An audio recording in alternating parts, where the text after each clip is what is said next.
Mm. We are back. We are back.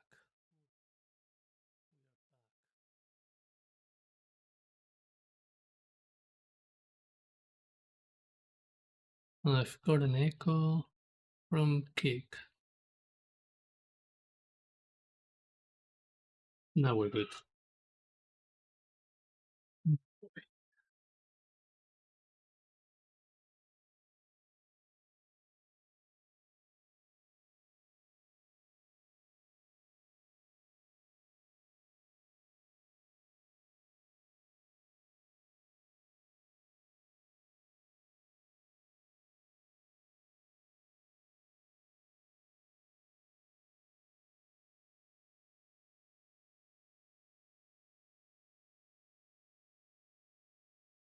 Oh, it's been almost half a year since my last stream.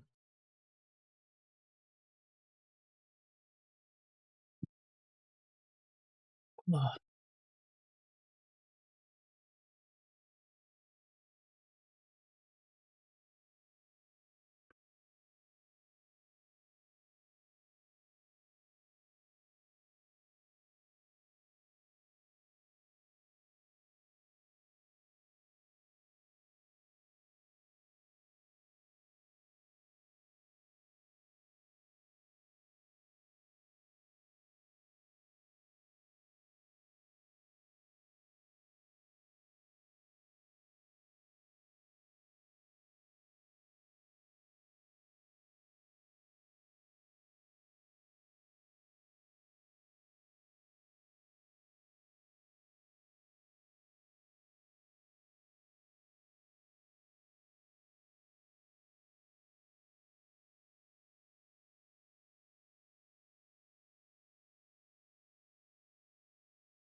Hello, artist Patmore. How's it going?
Hello, Jacinta.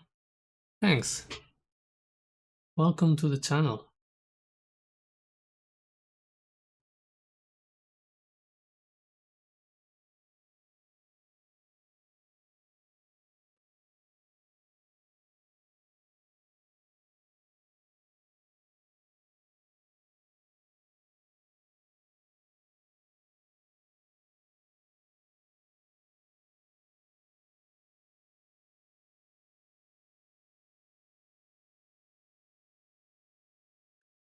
Been a while since my last stream, but I'm trying to get back into it.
EFS squad.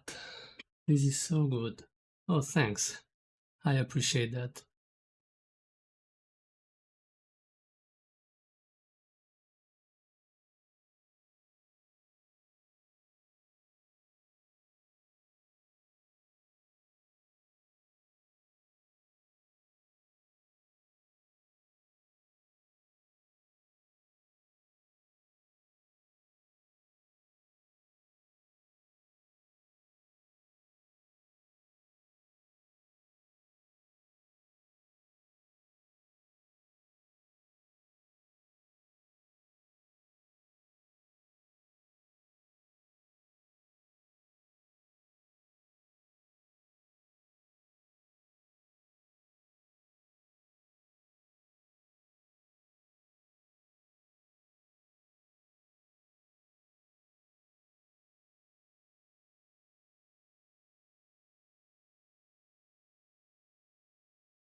What software am I using?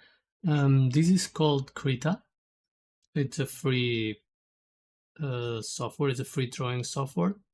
It's pretty similar to Photoshop. Like it has most of the features you would find in Photoshop for basic drawing. But the main reason I'm using it is for this particular brush. It's called the Chrome brush. And I've only found this type of brush inside of Krita. So that's why I'm using this software right now. Because this brush is so much fun for drawing and sketching.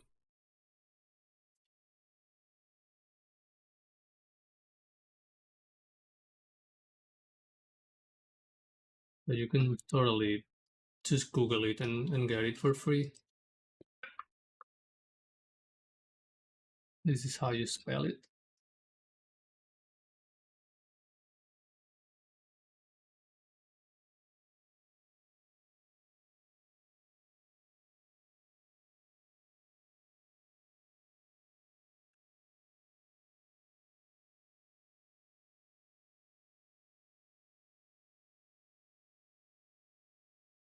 Yeah, if you want to check my past streams, I've also been using this brush a lot. So sometimes I talk about some of the features or how it works. And I'm also planning on hopefully soon releasing a tutorial on how I use it and how I think it works. I'm not an expert at all, but it has a lot of particularities in terms of how it works.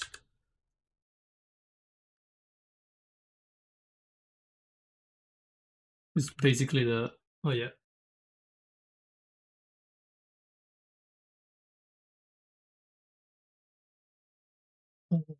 You are so underrated. I hope you'll be famous one day. I subbed. Oh, thanks, Knight. That is so kind of you.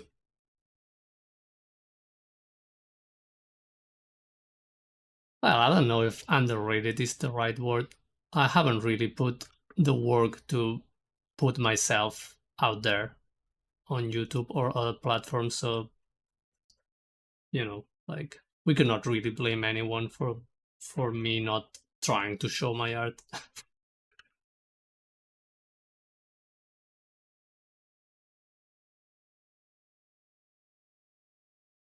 But yeah, like what I was saying about this brush, it's like it's it's sensitive to speed, and it also has like a sort of magnetism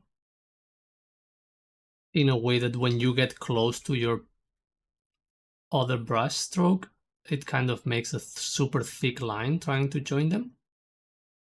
But the moment you lift the tip of your stylus and draw another line, you can go super close without getting that magnetism effect.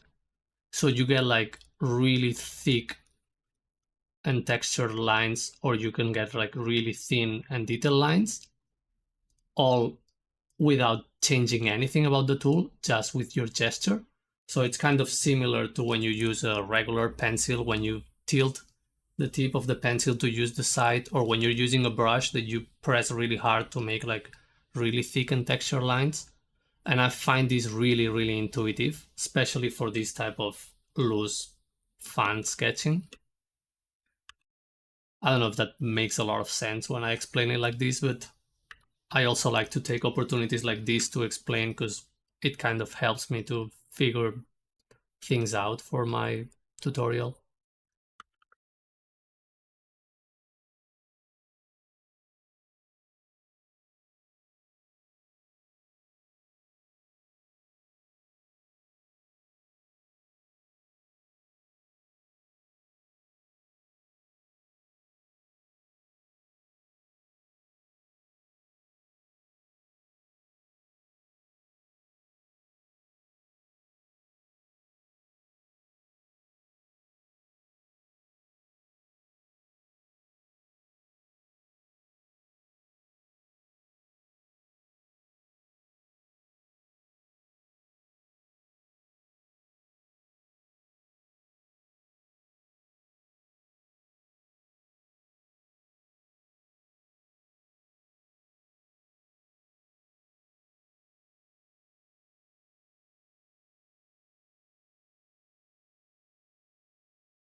Nula Perara, welcome to the stream.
I wish I was that skill. How long have you been learning art?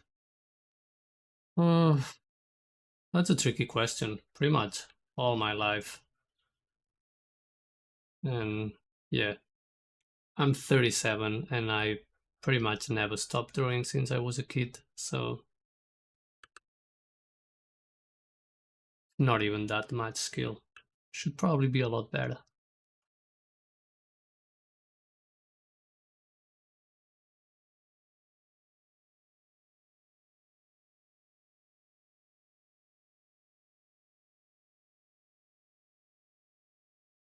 But I guess I started taking it quote unquote seriously when I was about 25.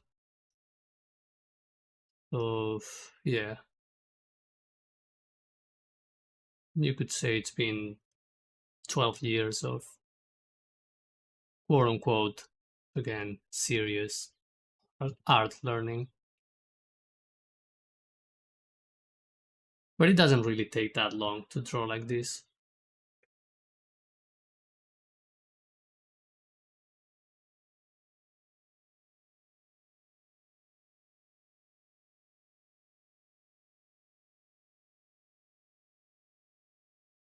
It also depends on how many side quests you go about with your life.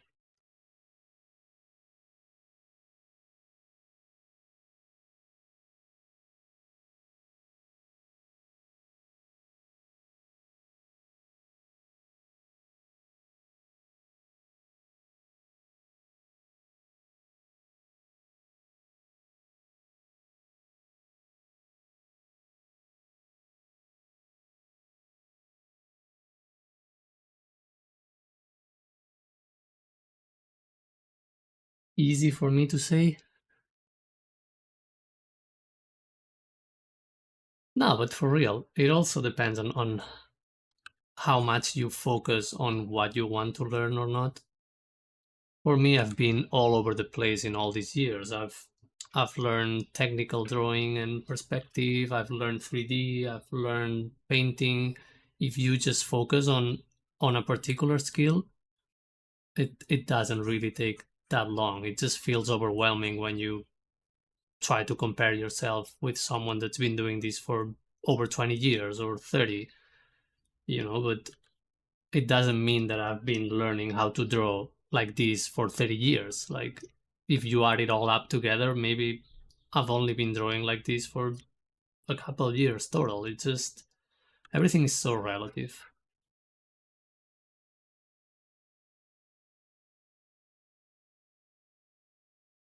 And of course, all skills kind of transfer a little bit between one thing or another.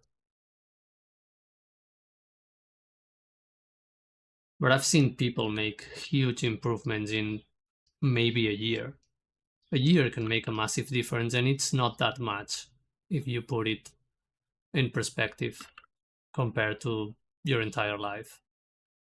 It seems like a lot, but it's not that much.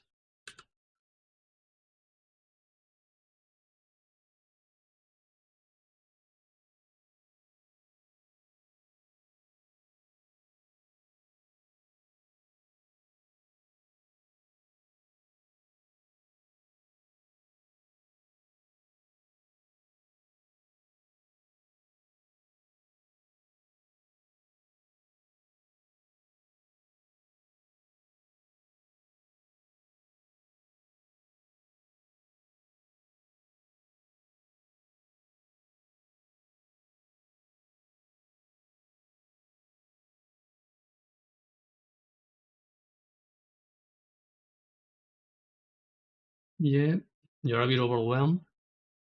How come? What is it?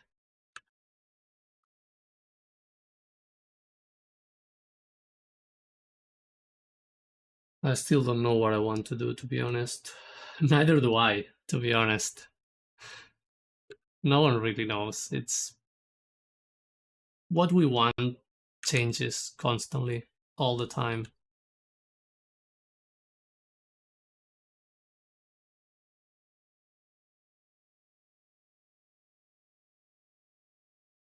How should I go learn that stuff? Hmm.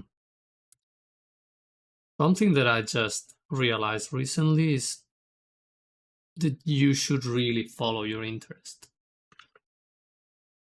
You should really sit down and either talk to yourself like a crazy person or write down some journaling style if you want to look a little bit more normal, or just start streaming and start talking to no one and figure out like really what is it that you want to learn.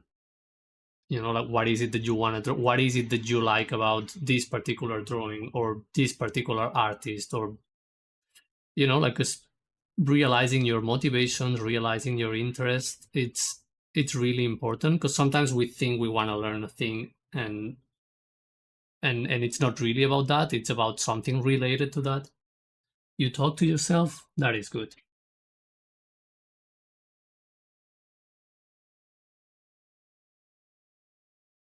Like what type of art to draw? Yeah, like that's a really good question. That's why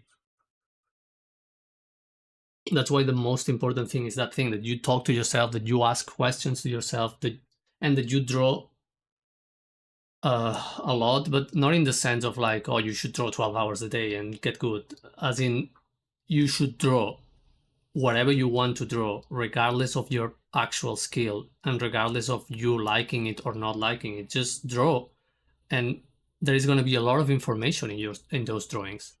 A lot of information of what is it that you like, what is it that you don't like, what type of lines do you do naturally, what type of things do you draw when you draw without a reference, what type of things do you see in the real world and you want to draw. All those things, are going to give you so much information about how to go about life. Like, I don't know, you are walking around the street, maybe you see a cool building. Do you really want to sit down and draw that or not? Is it something you enjoy or not? Do you see a drawing like this and do you want to copy it, or do you want to do something similar, or do you want to do something different? It's all the time. It's a never-ending process of constantly asking those questions, because there is a lot of art that I enjoy looking at, but that doesn't mean I like making it. And, coming to terms with that can save you a lot of time and a lot of struggle.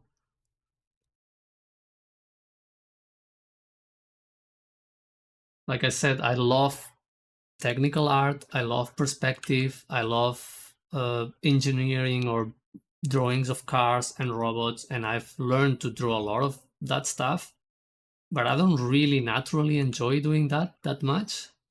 So maybe that was a waste of time for me, all the years I spent learning perspective and heavy design rules, when right now I enjoy a lot more like this loose, sketchy ink type of drawing. And that can change in a year. Maybe next year I don't want to draw this anymore. Who knows?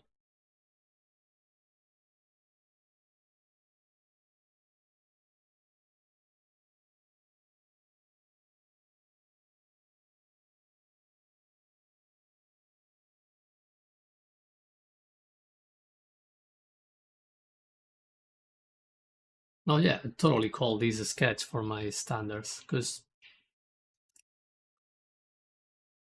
a lot of the, well, pretty much all of the detail, quote unquote detail here, all the information here is suggested. It's not really, if I zoom in, it's not really, you don't see little lines and details and things. I just, make an impression of what I'm seeing or what I want to make, and kind of the brain does the rest.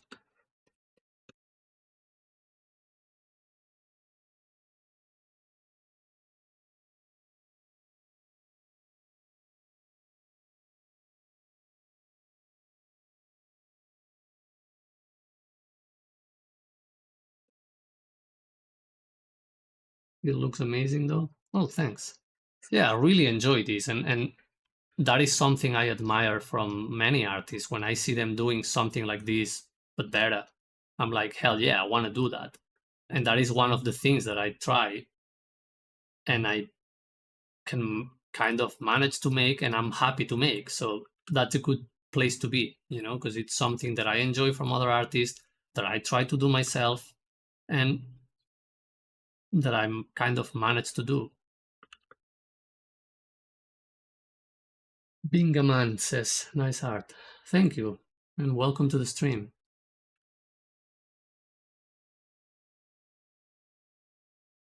You'll get there one day. Absolutely. Absolutely.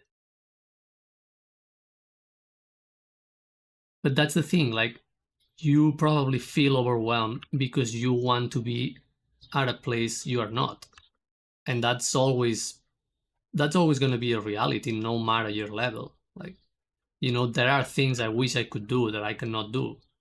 And if I only think about that, I feel overwhelmed and I feel stressed and I feel, like I'm not making any progress or I'm not getting anywhere. But that's not a right mindset to enjoy the drawing, to enjoy what is happening right now, which is the only way to actually improve.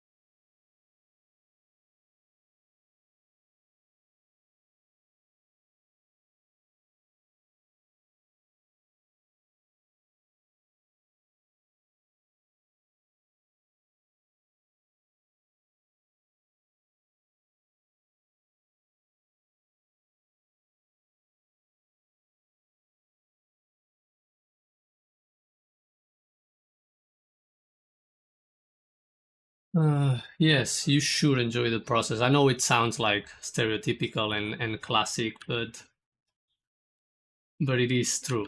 Like,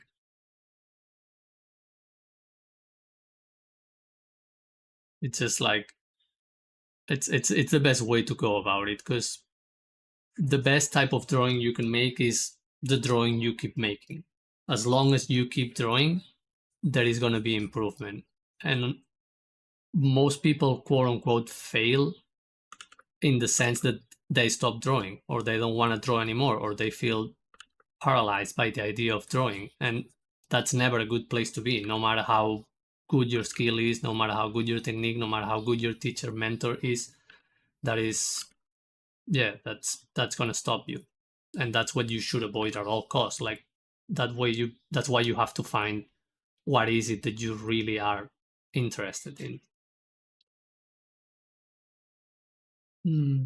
Oh, some music would be nice. Yeah, no, I usually put music, but today I was like, yeah, this kind of goes together with what I was saying. Like, it's been a while since my last stream, and I've been thinking about streaming again for a while. And today I was like, heck, let's go, let's do it, let's just click live. But there is all these little things you need to do when you prepare for a stream. Like, okay, what am I gonna draw? Maybe gather some reference or something. Maybe I'm gonna be using multi-stream platforms to stream on other places and reach more people. I need to get the music, I need to get the thumbnail, and all those little things are steps that usually make me be like, okay, I don't have time today anymore, so I'm not gonna stream. And today I was like, I could get some music, but I was like, fuck it, I just want to draw before I have my lunch, so I'll just go and get it. And also there is the factor of uh like the how you call it,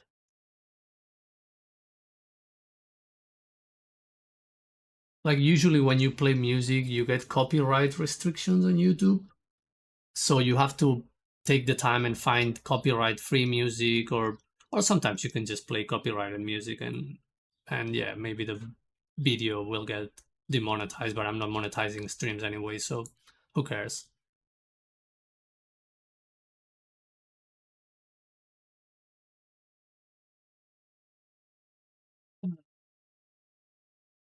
Diesel says, yo, that's so cool, what software?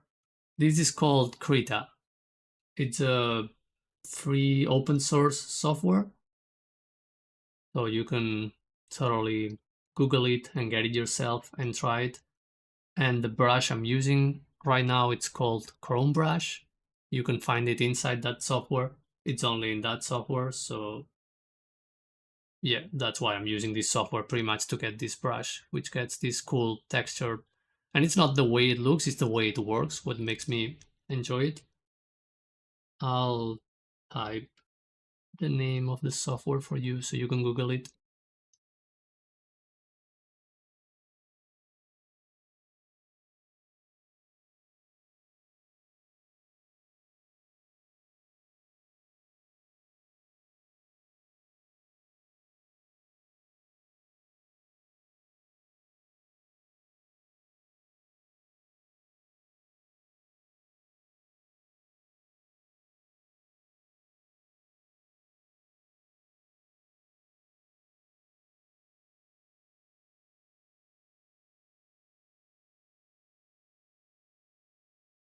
Oh, you have the same software, that is cool.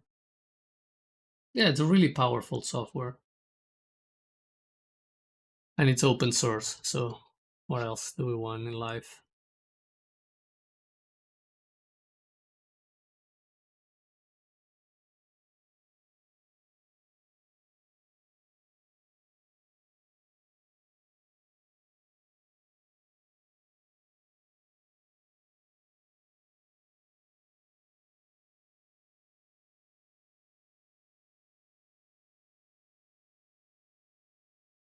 Do I use reference? Yeah, right now I'm using one of those reference packs that you can get on ArtStation or different websites, because I'm trying to learn a little bit about samurai and samurai armor for a project that I'm working on right now.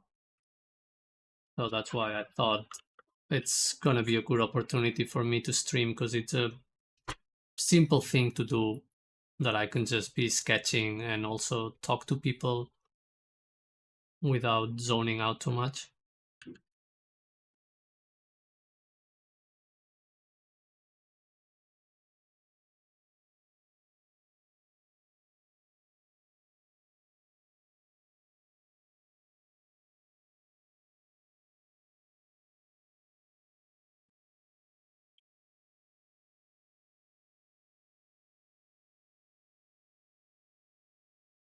Okay, let me see. Maybe I can find some music.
you're gonna head out.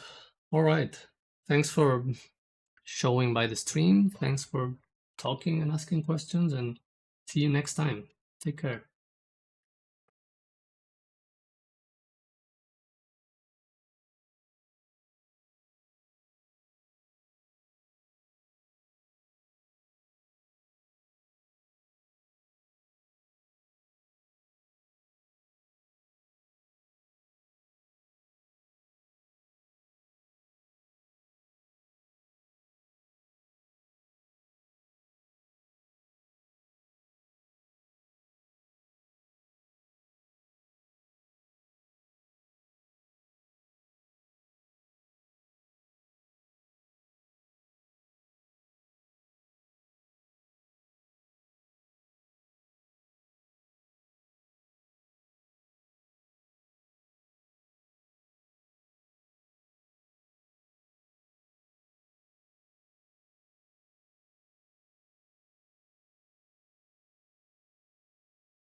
Dana says, whoa,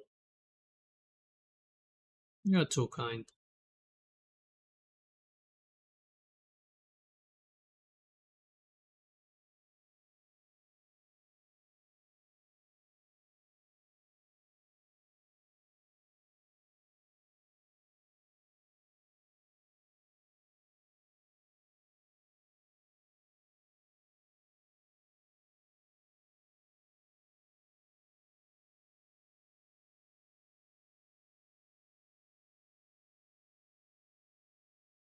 Instant sub. Okay, okay. That's what I like to hear. Thank you so much.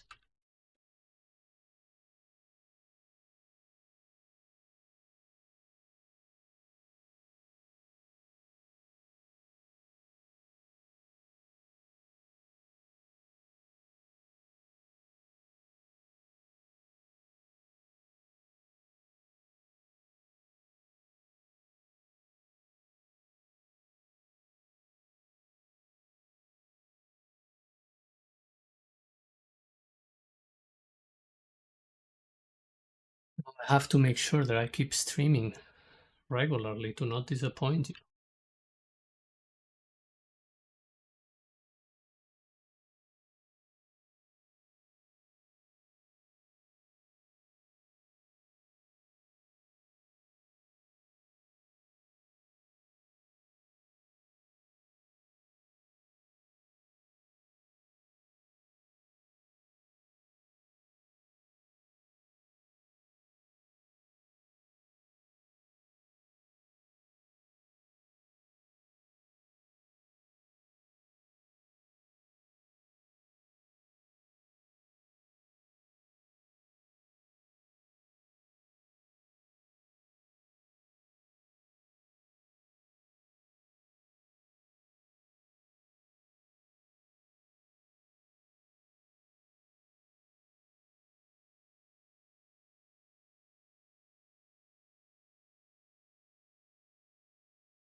Adoling, welcome to the stream.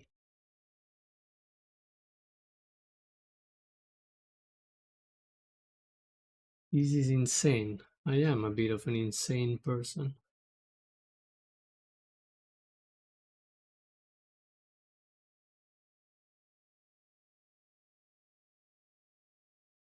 You kind of have to be insane if you want to draw every day, right?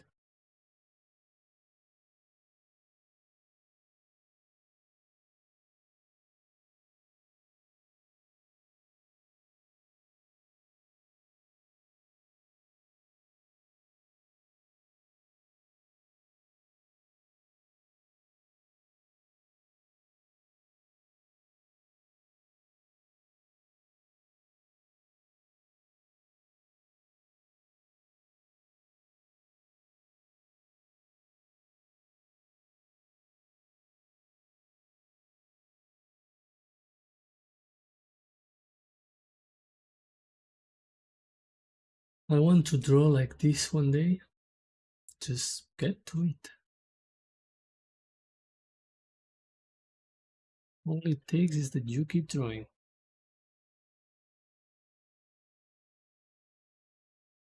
Who knows? Maybe you don't draw like this, but you draw like yourself, and it's even cooler. Wouldn't that be something?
Hackfish says, "This is so fire. Jordi, where are you from?"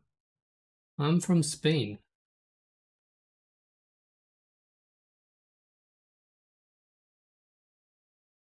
I live in a relatively small town near Barcelona. Maybe that's easier to pinpoint for you.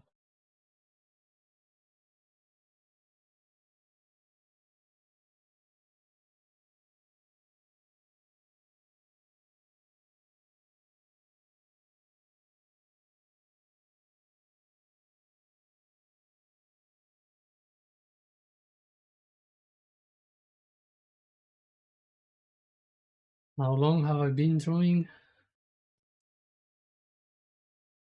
Hmm, that's tricky question. Pretty much all my life. So I don't really keep track of the years, but it's been many, many years. Guardes increíbles sigue así. Oh, Blackfish. Where are you from? Did you speak Spanish too?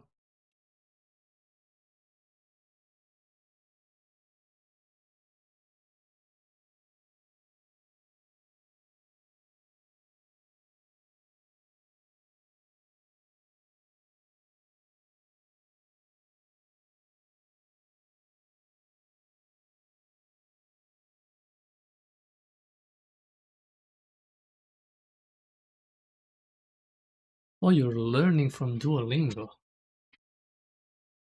Okay.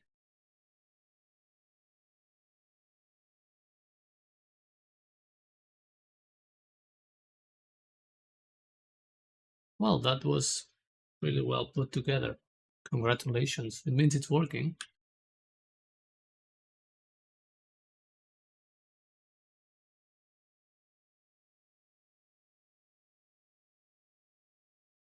Feel free to keep practicing on the stream. If you want to talk to me in Spanish, that's totally cool. I'll just mostly keep my replies in English for everyone else's sake.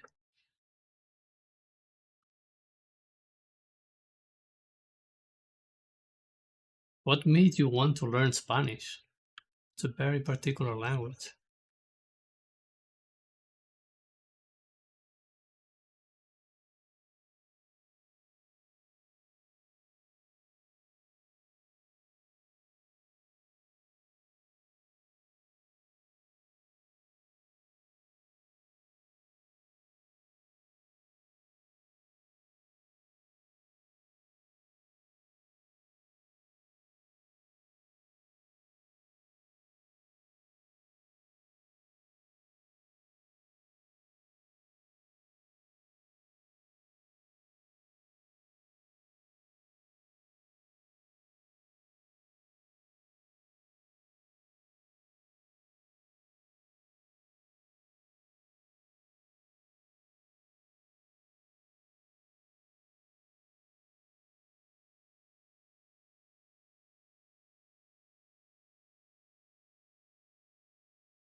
Ado Ling says hello from the Philippines.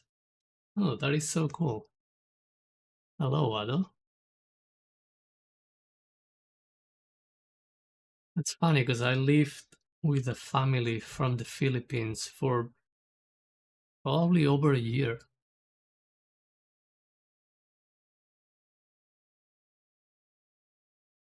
and it was a really good experience. Like, the food was amazing, and yeah, people from the Philippines are usually so kind. It was a really good experience for me.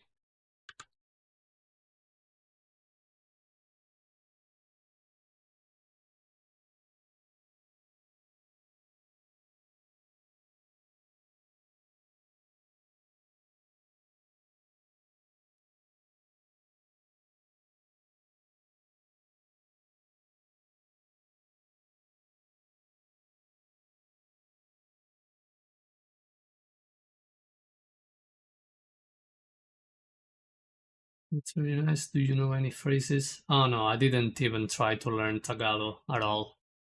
Because we were all living in New Zealand, so we could just speak English. But yeah, it's funny because some of the words actually are shared with Spanish. So I could randomly pick up some words and be like, "Hey, this is the same word." But no, I never really tried to learn. I had enough with learning English in New Zealand.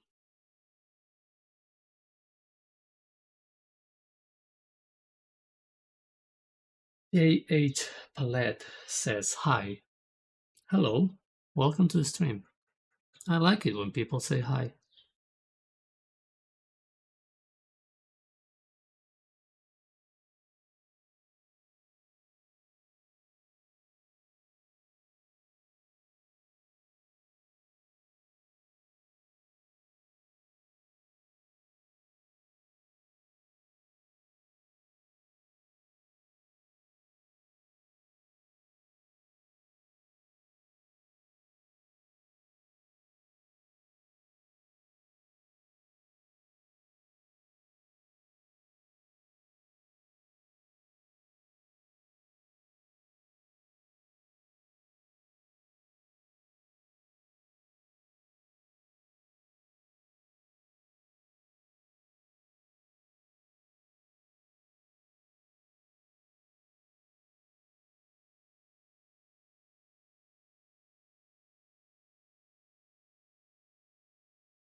What reference am I drawing? This is a samurai reference from, how are they called? I think it's Graphite Studio from, I think they have a shop on ArtStation and also a Gumroad. Guess I can share you.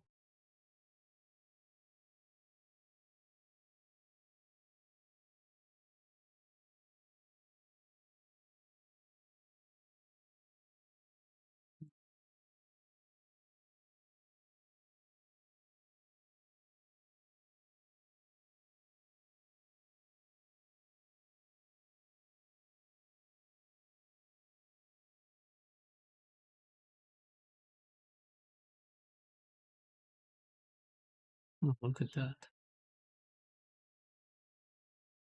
Okay, can I actually share links on my own stream, or is YouTube gonna freak out because, oh no, it's a link, you're doing something you should not do?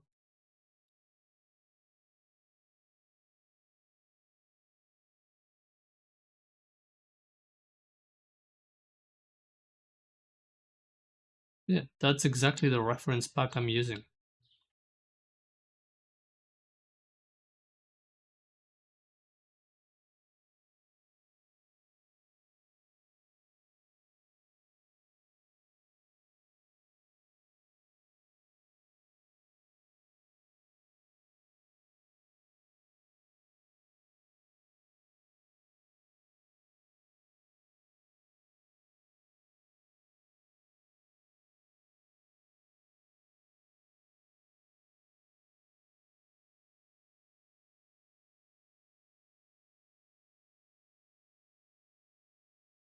It's really cool to have this type of reference available. People take care of, finding the costumes and making cool poses, nice quality pictures.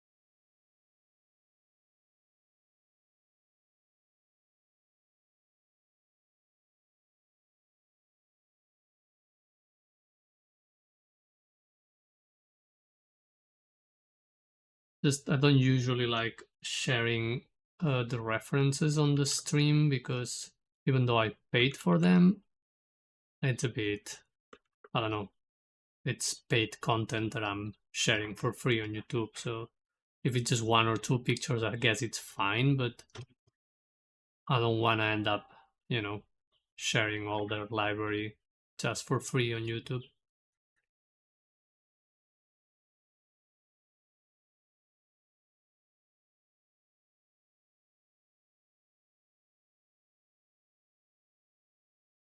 Guess it would be fine because it still would be considered like educational content or whatever you want to call it. But I just keep my references in the other monitor.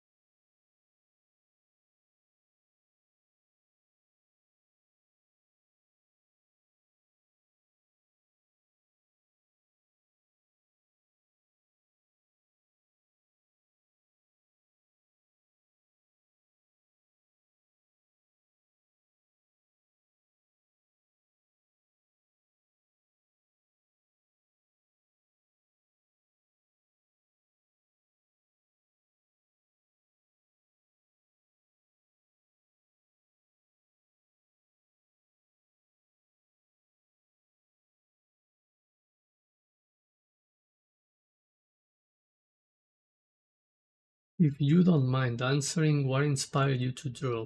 Or have you always had the passion? I'm totally fine with answering. That's why I'm streaming, so I can actually talk to people. And what inspired me to draw? Like, I wouldn't say it was exactly passion. I know most people say that it's just, yeah, I've always been so passionate about this and I always wanted to do this and yada yada yada. In my case, like if I'm really, really honest, it's it's because I was really bored as a kid. Like I didn't have many things to do, I didn't have many friends, and I would just draw as a way to distract or entertain myself. I remember one of the biggest things for me to actually start designing characters or drawing comics or making things is the fact that some of my friends had video games and I didn't have anything to play. So when I would go I don't know, to some friend's house and play some video games, I would get so excited and so inspired. But then I would come back home, I didn't have my own video games. So I was like, how can I keep reliving that passion, that energy, that thing? So I started drawing characters from the video games the way I was imagining them. So it's kind of, yeah, it's not the usual story of like, yeah, drawing is so cool, drawing is the best. It was just like it was the best thing I had available at that moment. And that made me, become a little bit better at it, and that gives you the confidence to keep doing it. And that's how I ended up just drawing for passion, you would say. Do you know Sam does art? Yeah, of course I know him. Like he has a really cool YouTube channel and he has a really cool art style. So I think everyone on the internet that is a little bit into drawing knows him. He's one of the most popular Instagram artists, I think.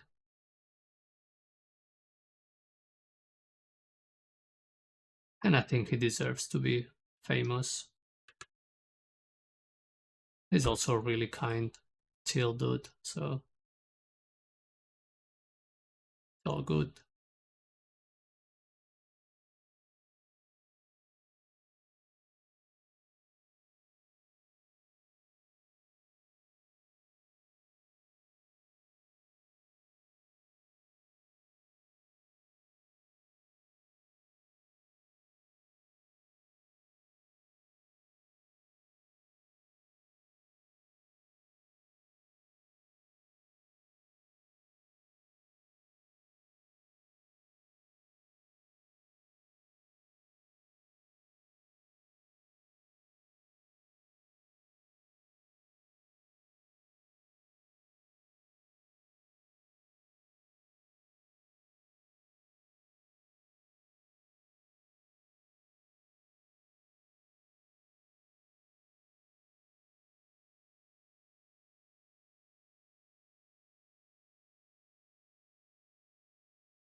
Cold Heart says, very underrated artist. I know, right? But what can I do? Thank you for your support, though. I appreciate that.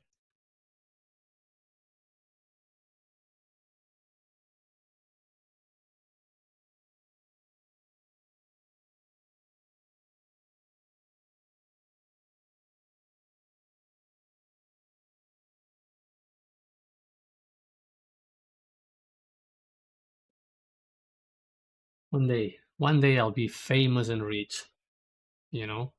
And then I'll be, mm-hmm, Cold Heart. They knew. They knew I was underrated. They knew I was the fucking best artist in the world.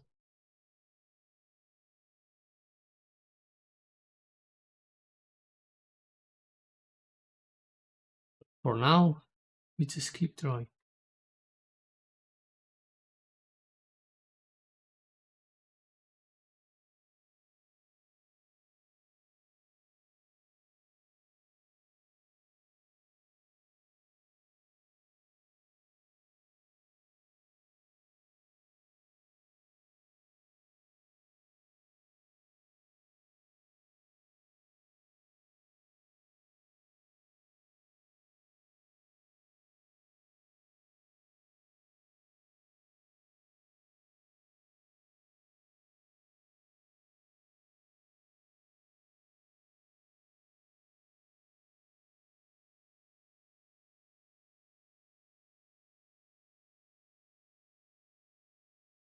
Tabarek says hi.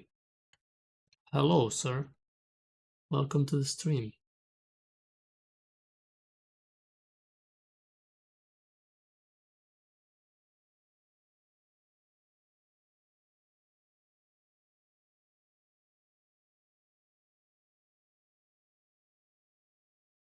Kling Klang also says hi.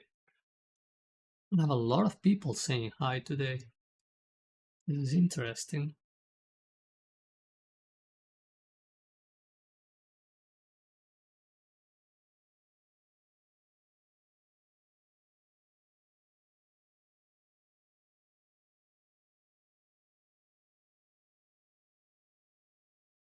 Nice drawings.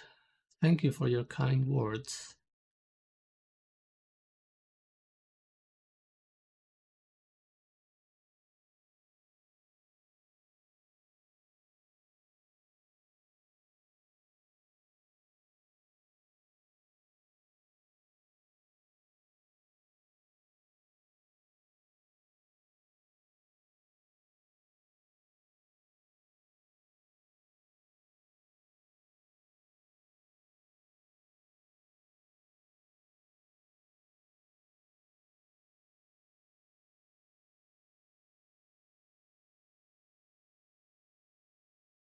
I have an amazing talent.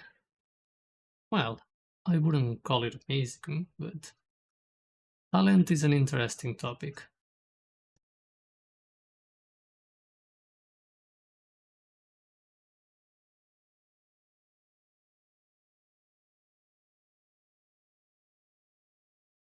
I'd say my talent is actually to sit down and do something for many, many, many hours. And that is something that it's kind of natural and easy to me. But the rest is, you know, just kill. Kling Klang subscribed. That is so kind. I hope to see you for the next streams, and I hope you enjoy whatever I make on this channel. I'm still figuring it out, but hopefully I can do more things other than just streaming randomly.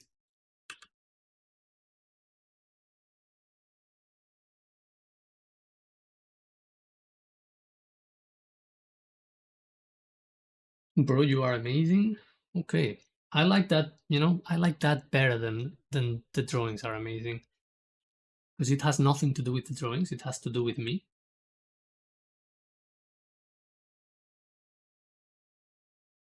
Hugo Cruz says, I don't know why YouTube decided to suggest me this. Yeah, no, YouTube algorithm can be very random. Sometimes I'm like, why are you even showing me this? But I appreciate your honesty.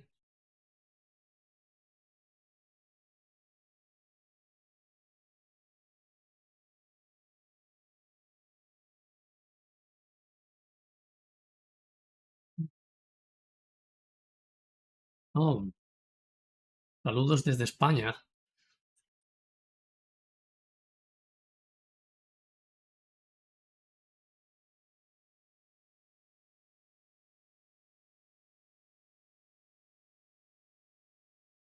Yeah, like I was saying, like I think it's a lot cooler, when the compliments go for the person, not for the art.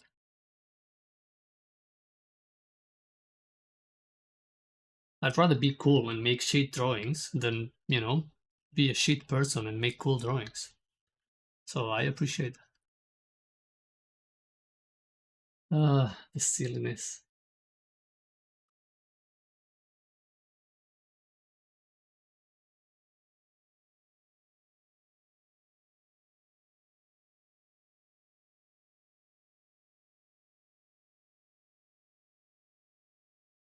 I feel like for some reason today the quote unquote algorithm god of YouTube is showing my streams to a lot of people.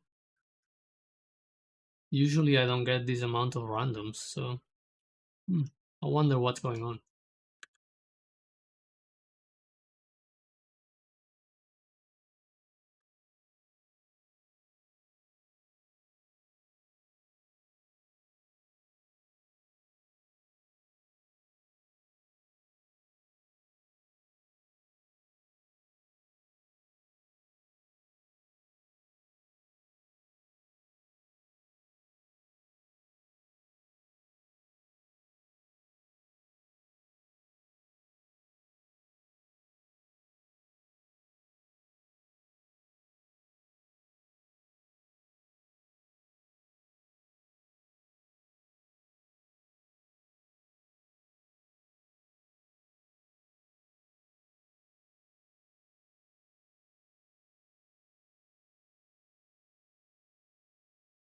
Do not waste your time on things you don't want to do.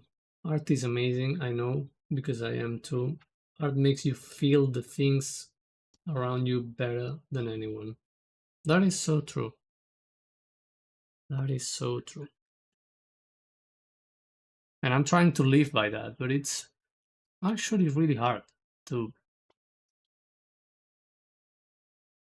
to do what you want to do, or especially not do what you don't want to do, because it's actually really hard to know what you want.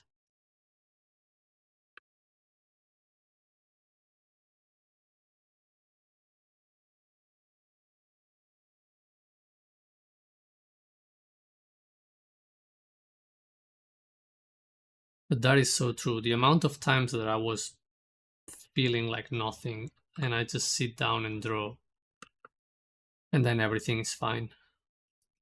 It's just insane.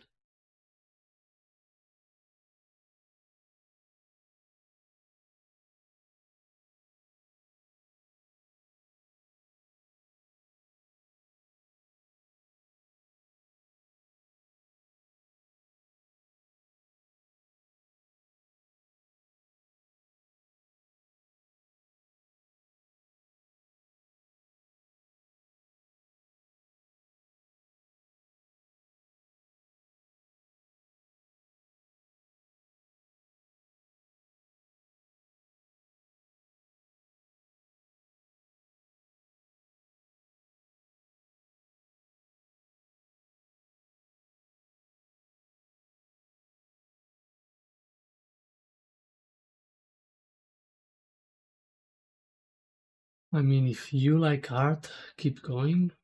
Absolutely. I will keep going. But at the same time, if I ever feel like I don't want to do it anymore, I won't hesitate to stop.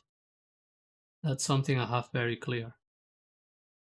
I don't care how much I have invested in this. It's just like, if I don't feel like it anymore, I'll stop.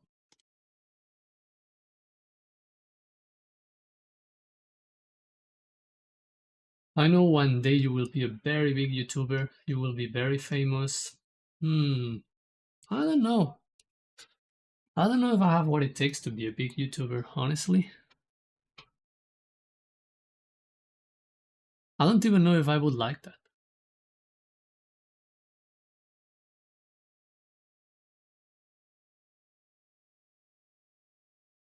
YouTube is a strange world, and usually artists don't do very well in here, even if they're really, really good.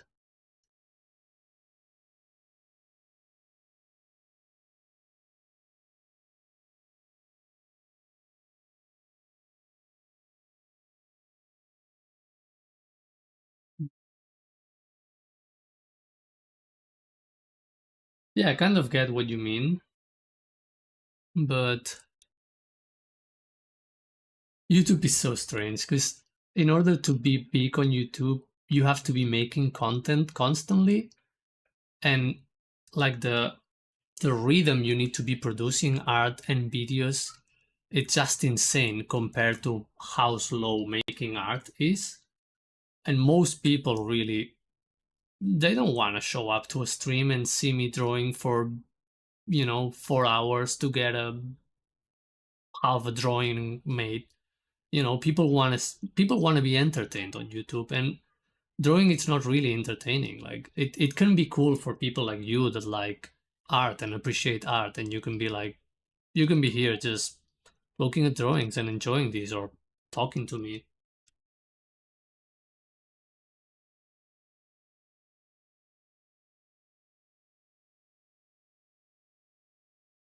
Okay, let me go back before I keep ranting about YouTube and how the world works.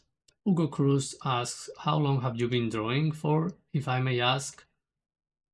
Hmm, pretty much all my life. All my life.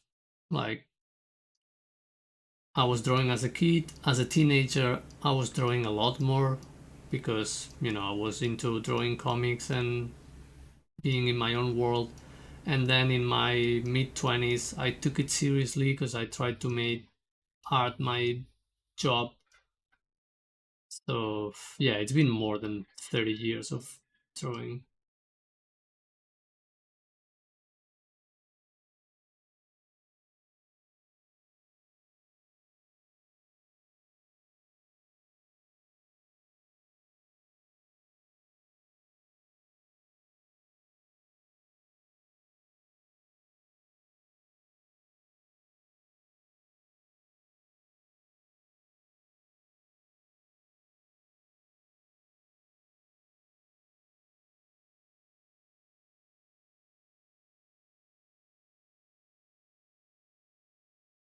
Raven says, I'm sure you'll be famous one day.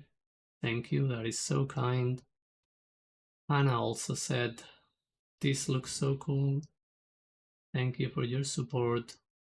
That is so kind. And also, oh man, I'm not used to reading chat. Usually I'm here by myself. And Love Buzz says, I like drawing while watching streams like this since it feels like the grind is less lonely. I totally agree. I think that's one of the main reasons for me to stream because this is something I would be doing on my own here in silence. So, and it doesn't take a lot of effort for me to be doing this since it's just simple studies. So I think this is a perfect opportunity to stream. But yeah, that's the idea, like just to share and talk to other artists. And that's why I think like the idea of being big on YouTube as an artist really has nothing to do with how good you are or how much people like your art. Even like the biggest, most famous artists that make a living with their art and they're totally fine and they don't have to worry about anything other than drawing what they want to draw. They just go on YouTube and like it doesn't really work unless they're making YouTube content, unless they're making those like really simple tutorials for all the beginners that it's what's gonna give you more views because the more skill you have and the more specific your content is, the less people can actually watch it and learn from it. So most big YouTubers actually make like really, really basic tutorials, and there is only so much you can teach about that stuff. Everything has already been covered. It's just about like how can I, how can I teach this in a way that it's funny? How can I teach this in a way that it's entertaining? And that's the key word with YouTube. Like you have to make it entertaining. You have to make content. And I don't know if I'm really into that line of work. I like drawing. I like sharing my drawings. I like talking. I like ranting. So yeah, maybe if people get into this, I could potentially stream, but I don't know.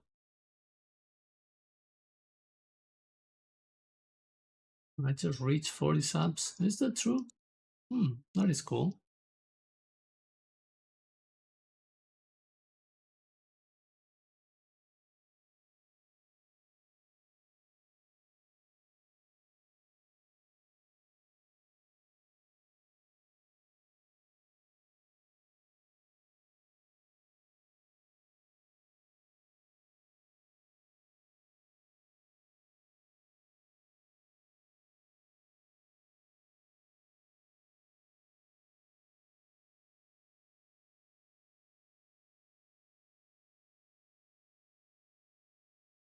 When you draw along, you will find that the art you did is not good, but when I shared my drawing with artists in my country, everyone cheered me.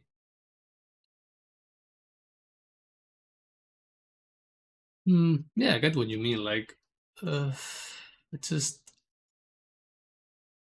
how you feel about your art is a really tricky subject. That's why you should focus on how you feel when you're making it rather than how the result makes you feel.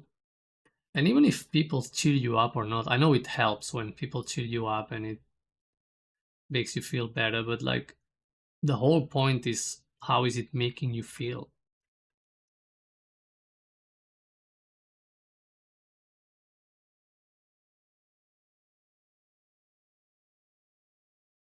Okay, I'm starting to like this.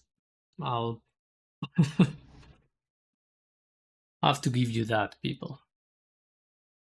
Keep feeding the beast. Keep telling me I'm perfect.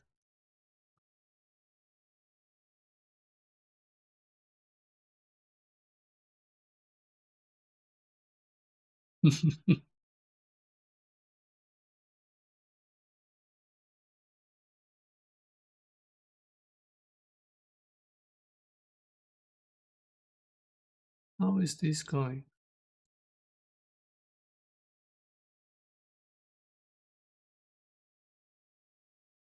I see.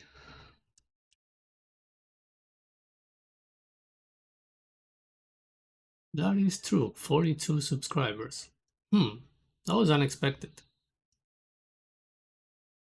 It took me a month of streaming daily to get just 30 subscribers, and now in one day I just made the third of that. That's quite insane.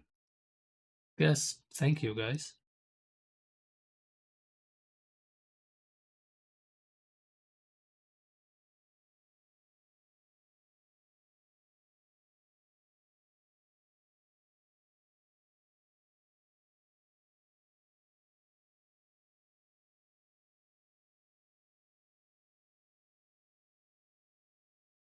Just give me a second. I'll be back.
All right, I'm back. Worry not. All is well.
I deserve more views and subscribers.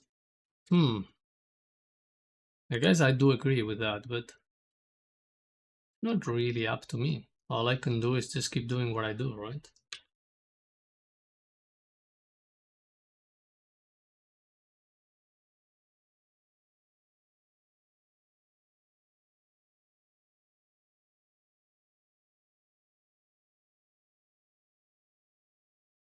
It is a strange world, but also, like, I do prefer to have, like, quality interactions with people rather than a lot of numbers. You know, I'd rather have 3 people watching me, but be active on chat and talk to them than have 1,000 people watching and, you know, getting just random spam and God knows what. Roxanne says, your art looks amazing. Thank you and welcome to the stream.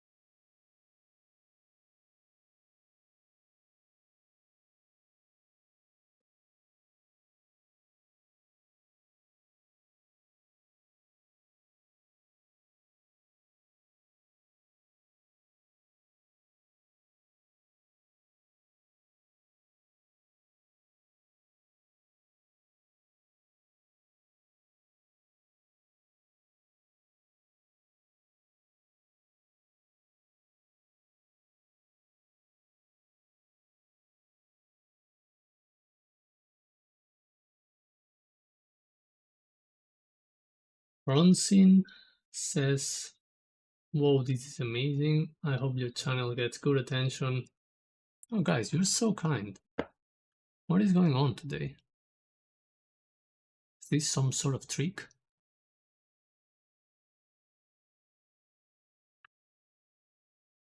I do appreciate the kind words.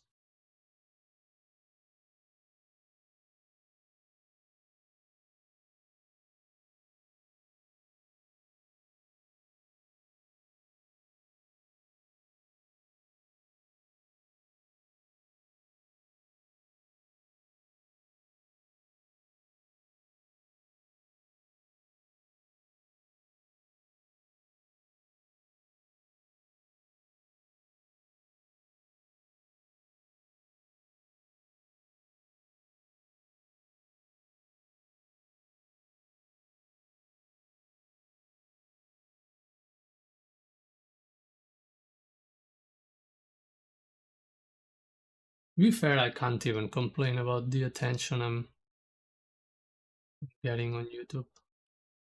Compared to the very little work I've put into this channel, I'm already getting more results than I expected, so zero complaints in that regard.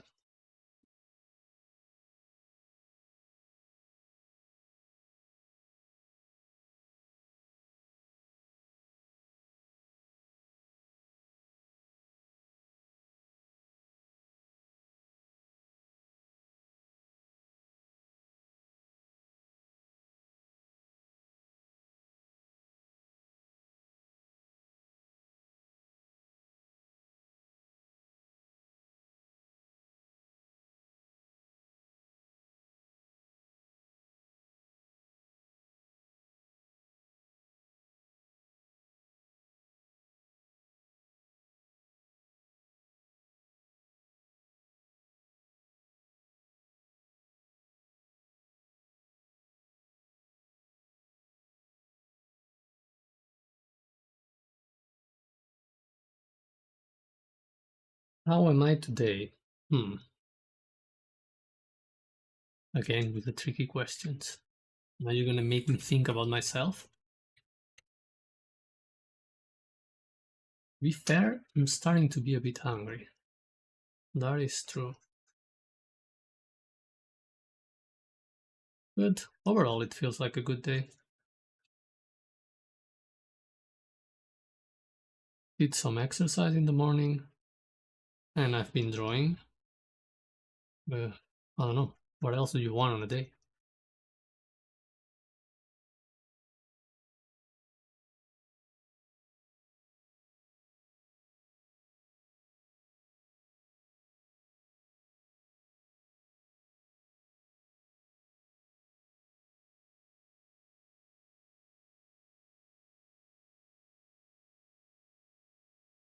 I don't know if funny is the word. I'm definitely silly. But you can't take life too seriously, especially not drawing. The moment you take this seriously, ugh, everything goes to hell.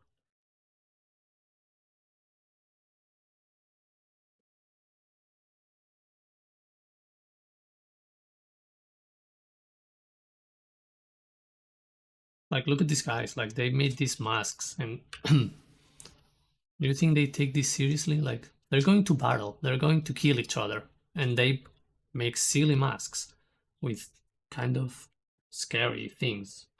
It's like, dude, you're gonna die, but who cares?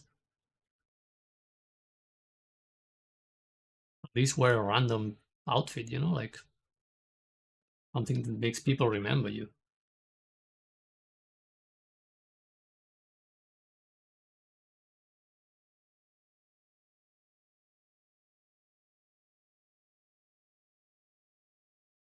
Link Clan has to go.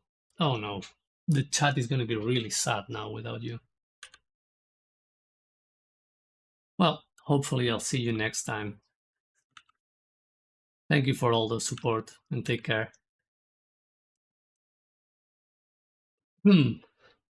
And Roxanne says, I used to do some art, but sadly I don't have the motivation to do it anymore. How come? Oh, you'll come back after a few minutes. Wow. Then it's gonna be like you never left.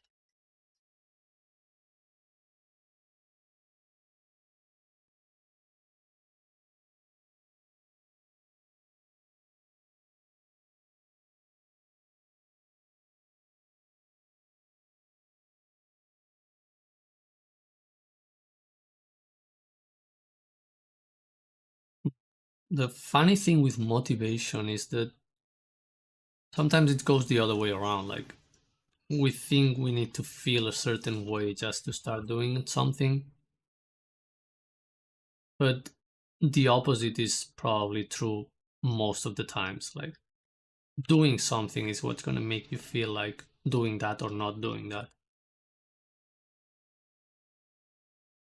If you don't feel like drawing or making art, that is totally fine, but you can always try. Just get a pen, get a pencil, get some paper, and start making marks. If you don't feel like drawing after doing that, then yeah, it's fine. Just don't draw. But more often than not, it's the opposite. Like, even if you don't feel like drawing, you just grab the pen, the pencil, the brush, whatever you have fun with, start making marks, and all of a sudden it's like, I can actually keep doing this.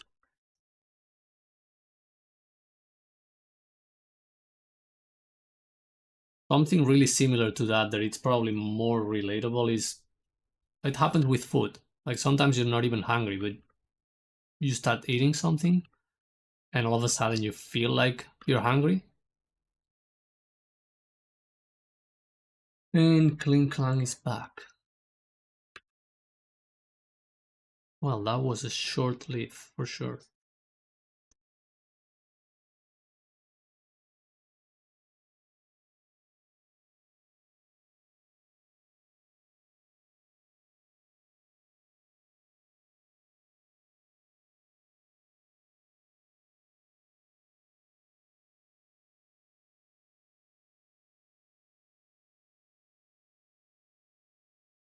48 subscribers.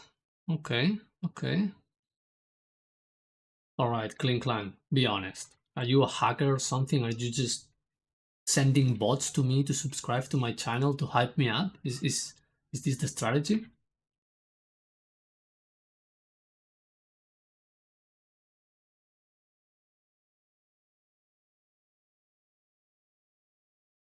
You, my friend, are famous. I mean, I wouldn't call 48 subscribers famous, but it's certainly really cool. And it does itch a little bit my, rockstar side. I'm 10. Okay. Well, you could be a hacker and be 10. There's nothing wrong with that. Prodigy kid.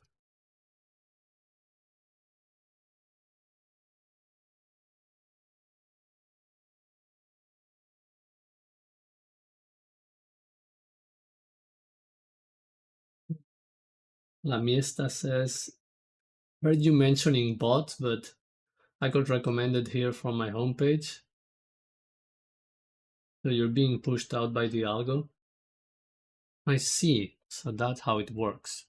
Is this what a blessing from the algo feels?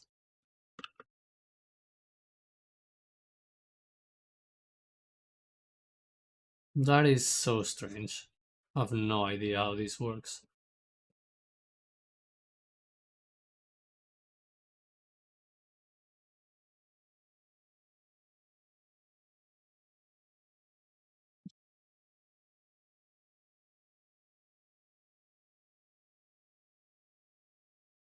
Trust me, please. Oh, yeah, I do trust you. Of course.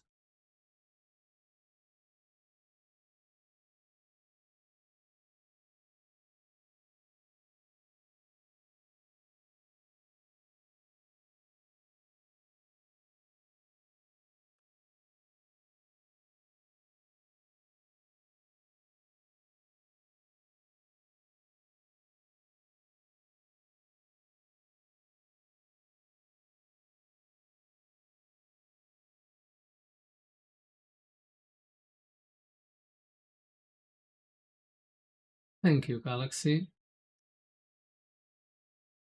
In Michden, I don't know how to pronounce names. I'm terrible at this. I guess everyone is. Love the brush strokes. Thanks.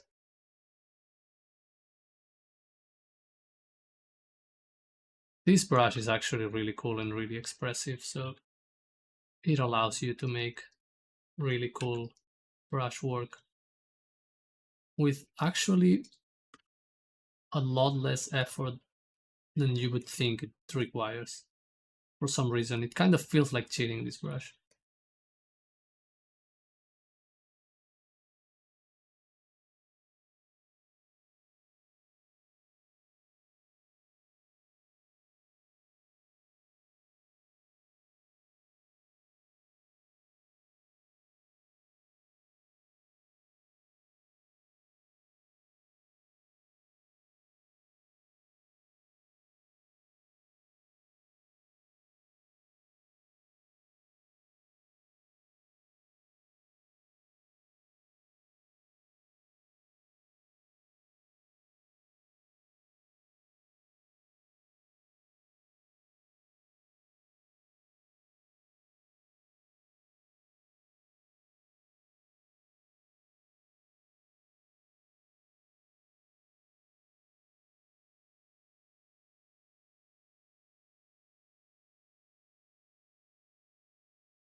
Please?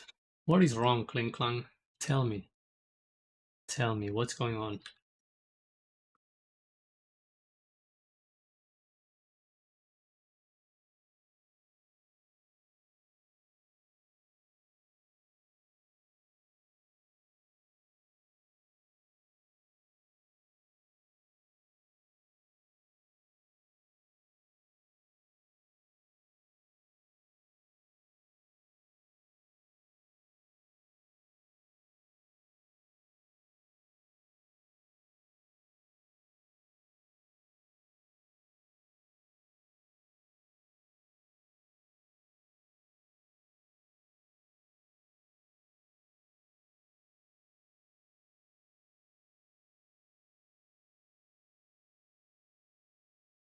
My drawing on a professional tablet.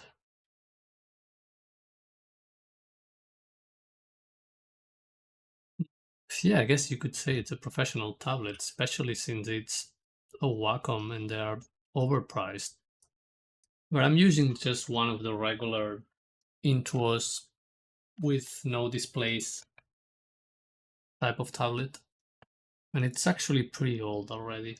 This is an Intuos 4.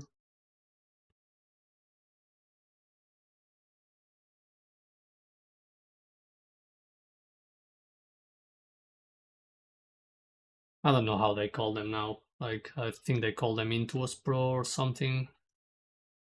And I don't even know if they make this size anymore. I guess they still do.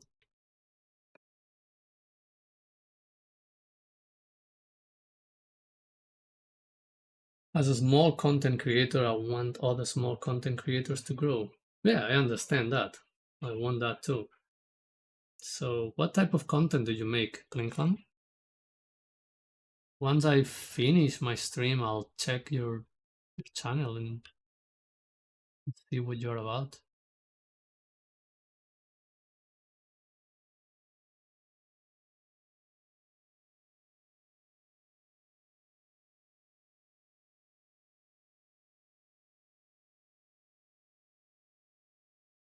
Really stuff animations and art. Oh, that is so cool, man. Animation is something that yeah, I would totally love to get into, but it would absorb my life. And I have already many projects going on.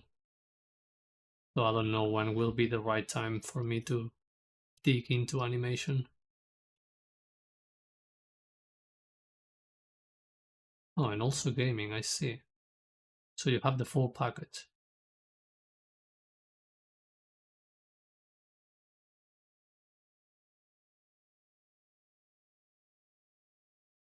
I do like gaming too, but I don't think I would like to stream gaming. I guess it depends on the type of games you play and the type of public you get, but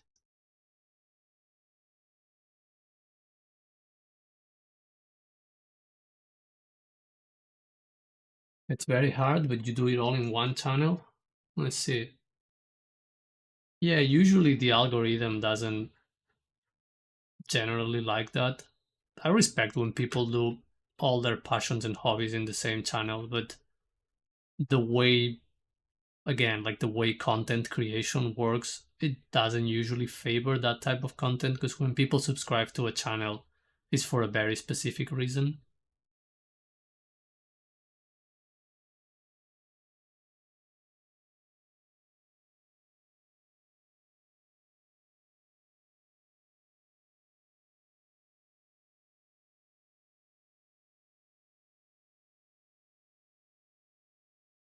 You give off very chill vibes, but when to sneak around and check your art, a lot of pew pews. Do you fancy fast paced shooter games?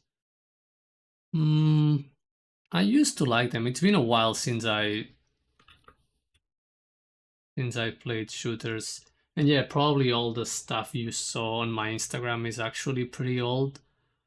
I've never been much of a shooter type of guy, but I got a phase where I was really into 3D and technical drawing, and I don't know, designing guns was so much fun for me, even though I don't even like guns or I don't like shooting or anything. It's just the design aspect of creating guns on 3D was kind of really attractive to me.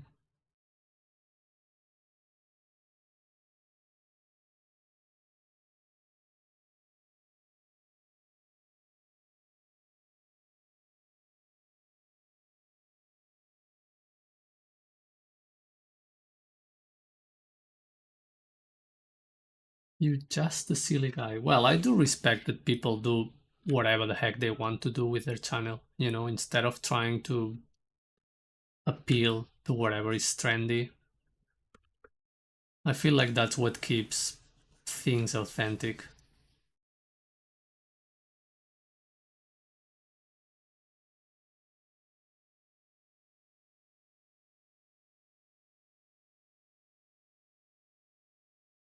Yeah, totally. I think I've never played Dead Space, but I think it's the type of game I would be into.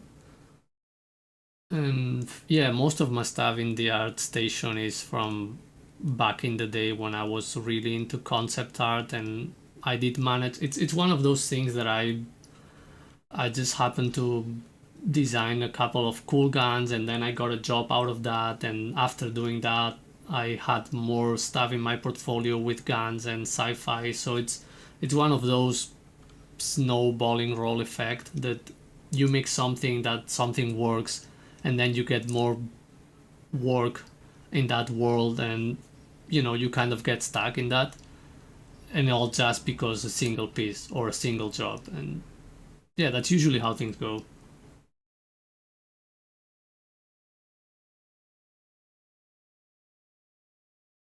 Well, I guess I'll have to stream every day then, Clink Clang, if you want to watch me every day.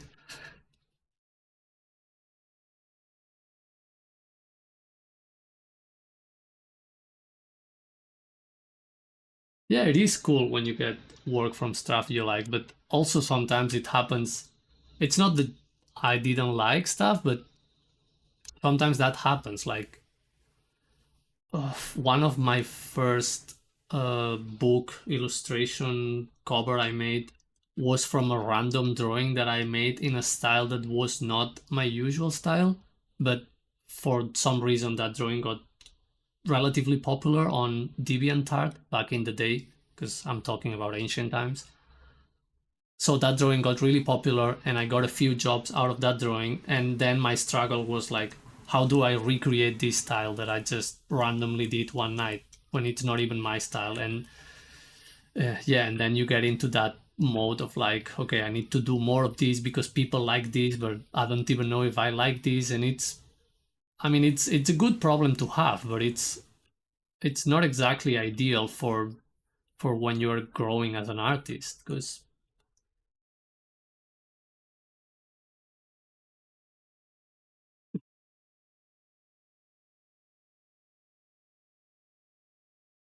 yeah, exactly, because on one hand it's like you get the reward from doing that, so it gives you money and it gives you a little bit of attention, and I'm talking at a very small scale, like, but that's why I mean, like, I don't know what happens when people, when people have like one of those viral reels or viral drawings. Imagine like you get millions of views on something and it's something you don't even enjoy doing. Like a lot of people quote unquote ruin their lives out of that. Like you get a lot of attention for something and then you feel the pressure that you have to keep doing that because you want the attention, you want the money, and imagine like you get to make a living out of that. Then you're trapped doing something you don't even want to make because it happened to work. So it takes a lot of courage to be like, fuck this, I'm not gonna do this because it's not what I want to do. Or to be like, how can I make this work and how can I actually enjoy this because it's giving me money? Like it's such a tough space to be. Like it sounds like a dream for a lot of people, but it can be a curse. Like it can be a really terrible space to be, especially if you are a sensitive person that enjoys art. It's probably one of the worst things that can happen to you.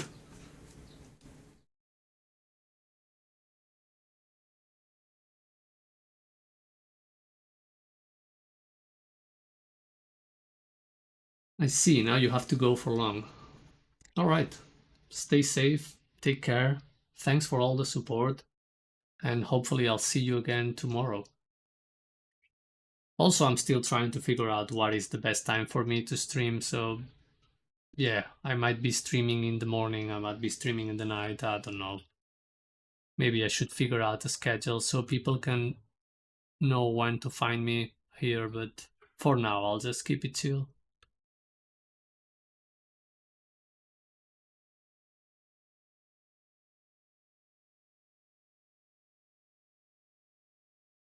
Good. Got the last millisecond. Hi and bye. Oh no, I'm not the one leaving here. Clink Clank's leaving. So I guess you can stay here for a while.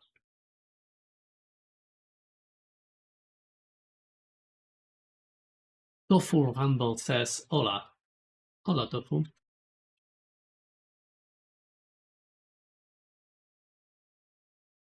Yeah, it is definitely daytime here. It's nearly 3 p.m. where I am.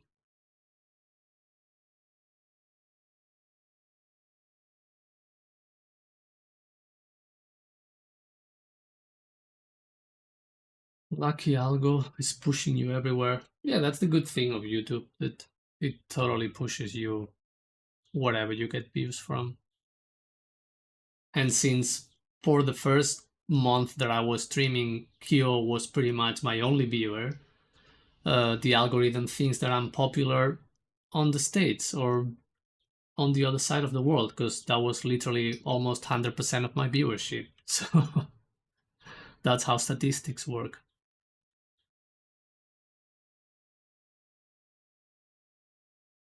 Twitch is horrid for discovery. Yeah, I agree. I'm actually streaming on Twitch right now, and I don't even know if I'm getting any views there. It says I have one viewer. Oh, and you just following me there? Yeah. So, yeah, couple of followers from there.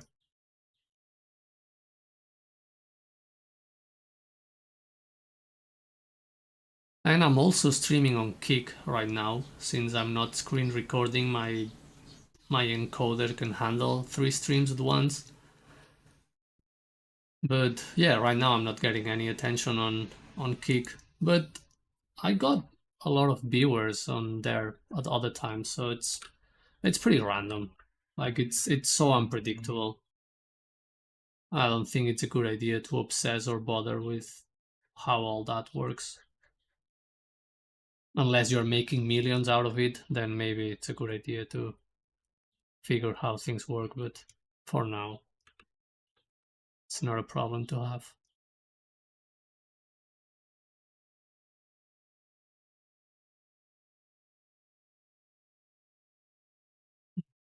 Wonder what's the time for Kyo now? It's probably morning for you, right? I'll go alone.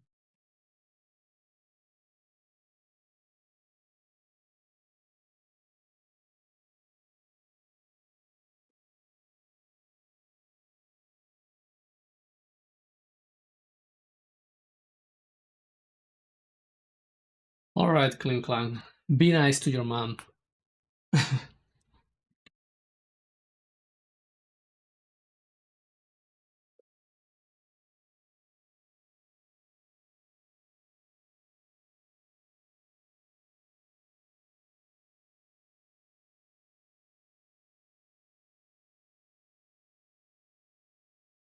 Take care.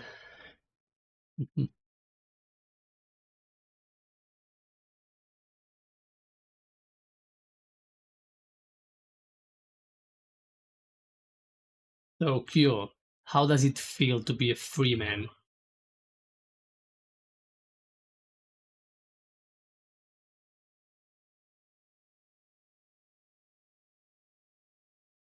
How does it feel to remove the shackles of the corporate world?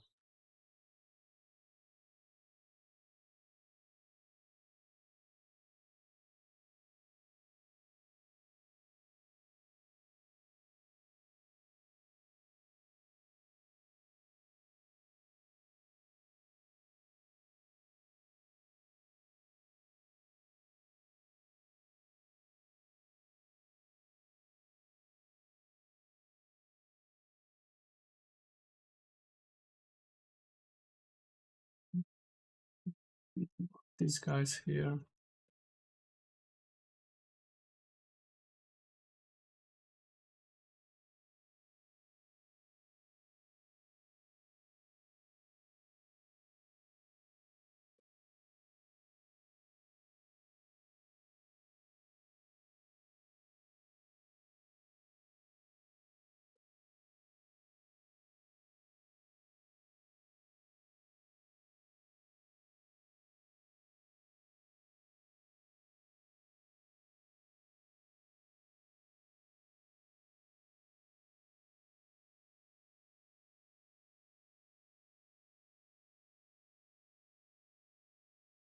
It's almost like when you have time to spend on what's important, you can do what you find important. That is so cool, man. I'm glad still feels like that. Because in my experience, that's usually how it feels at the beginning, but it's really easy to kind of lose that feeling, and then it kind of spirals down into a space where you get a lot of confusion and a lot of random stress and a lot of, I don't know, it's really hard to navigate and really hard to describe once you get into a negative loop or spiral.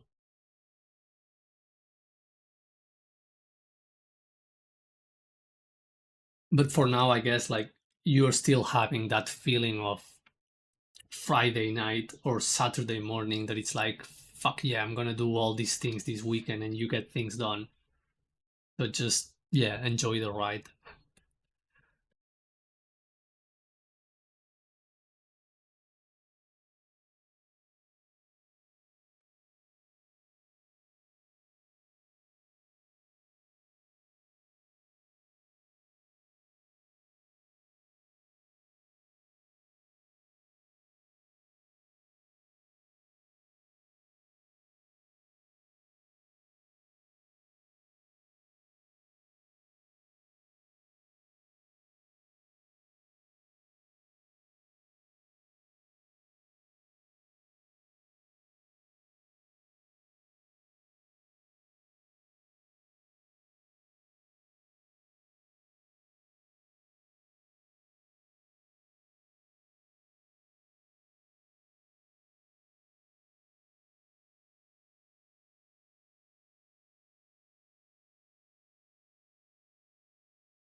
Whoa, Rumi is here.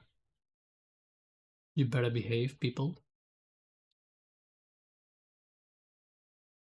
Strange time to stream. I know, right?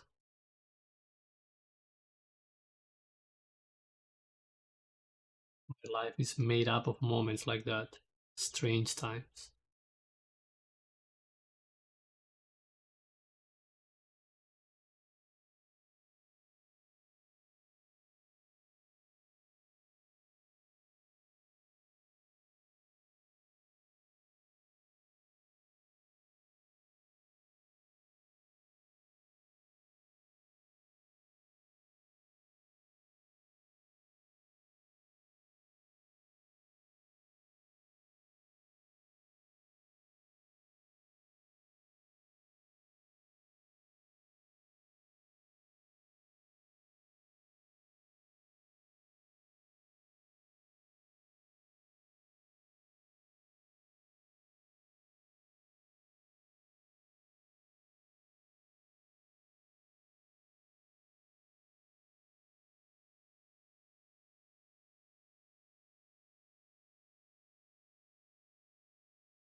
So it's not a get to work and stay focused period, rather a take it easy purification period. That is actually very interesting. I think I've never done it that way. So you might be onto something. Because all the times I've quit my job to just focus on art has been what you mentioned, like, yeah, let's get to work, let's get this done. So I end up almost tyrannizing myself and being, being my own employer, which is terrible. I think the only time in my life that I consciously decided to just take it easy and enjoy it was when we did the workshop with Steven. I think that was one of the first times that I was like, I'm actually gonna approach art with this mindset, with, like, let's just take it easy and do whatever it comes. So I'm glad it's going that way for you. Hope you can keep it for that for as long as you can.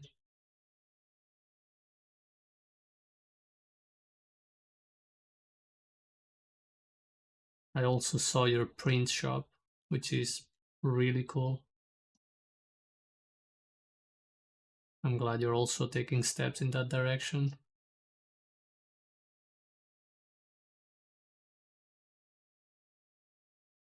I should check how much is the cost of shipping on that website. Hope it's not too crazy. Or maybe you can check out other options for selling overseas, because yeah, it's a bit absurd that I have to buy something and they have to send it from the States to get it here. Maybe there is other options that can print it in Europe and then send it here.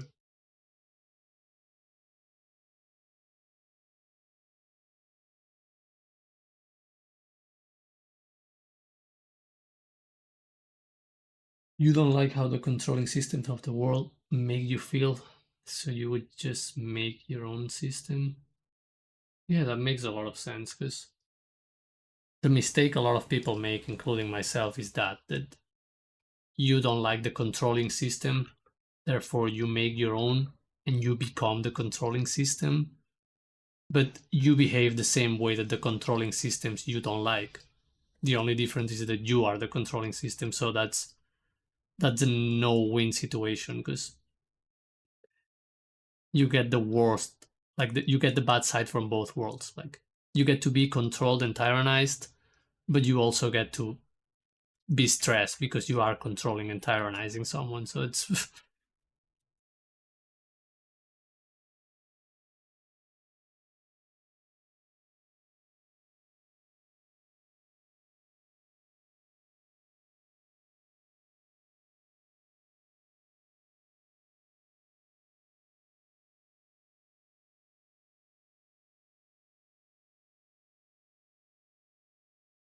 you're so good at being a tyrant to yourself.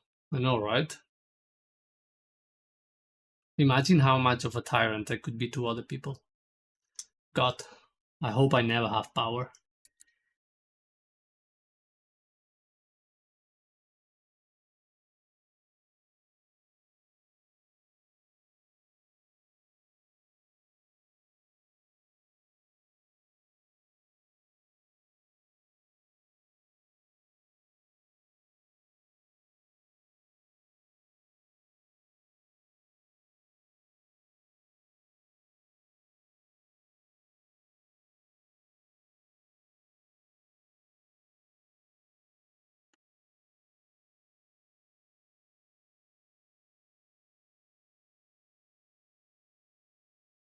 Oh, really? It disappeared? That sucks. I wonder what happened. Well, I'll check how much the shipping actually is. I guess if they bundle it together, it's a good excuse to buy more than one print.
Oh, yeah, that is true.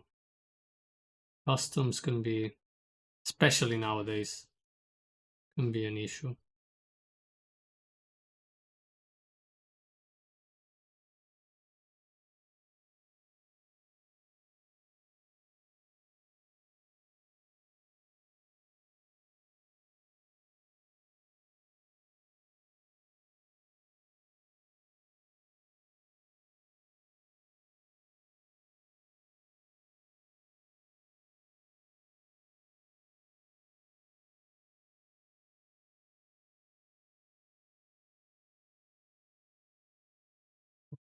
they take 70%.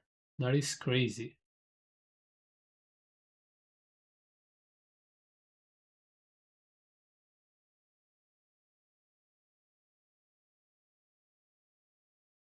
Art print. Okay. And that's the only difference of an art print? Like you can only withdraw like by the hundreds? Hmm,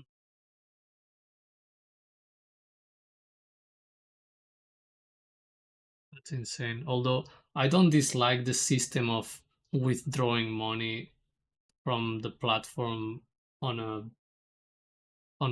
set amount, you know. I think it makes taxes a lot easier because you can kind of, you know, manage how much money you withdraw at what time and then declare that money for taxes rather than, you know, having to make invoices or bills or fill tax forms for, hey, I made $4 this month because I sold this print and you know.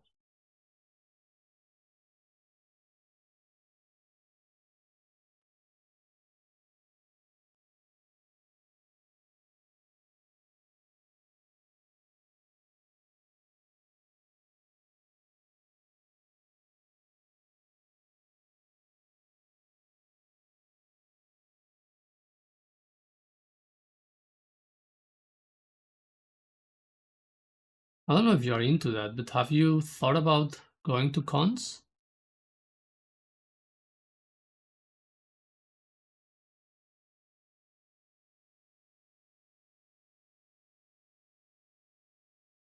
I think you should at least try it because your style is so unique and it's so different to most of the stuff people do there that I think it would stand out.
Let's see, in store credit. Yeah, they love doing those close-up systems where you make them money and then you spend your own money in their own platform. Yeah, it's a bit scummy.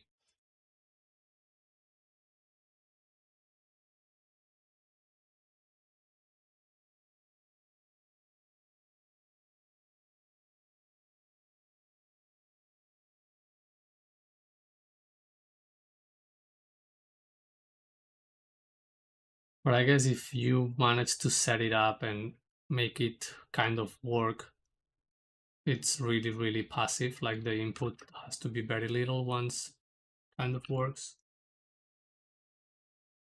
Because you don't have to take care of printing or shipping or anything.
Something for other people. I see.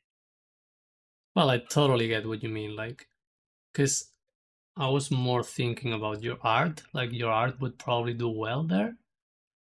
But yeah, like for the type of person you are, and but even that, like, you'd be surprised. Like, I don't know, I got surprised because I thought the same. I thought like, yeah, this is not for me. But once you try it, it's interesting to see the way people respond because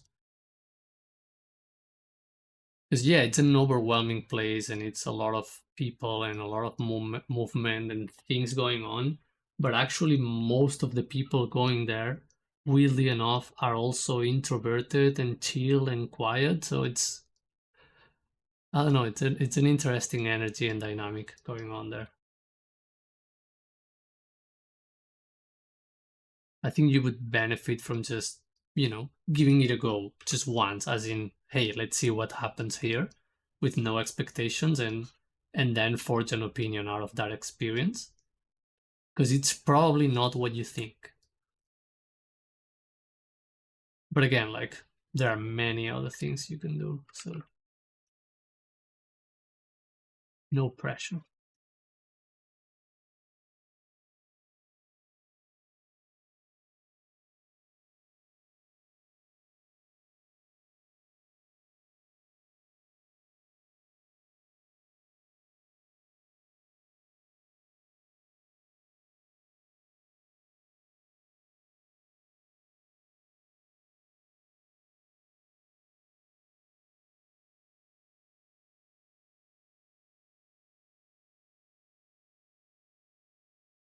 There you go, Kyo. Rumi is gonna be handling your store.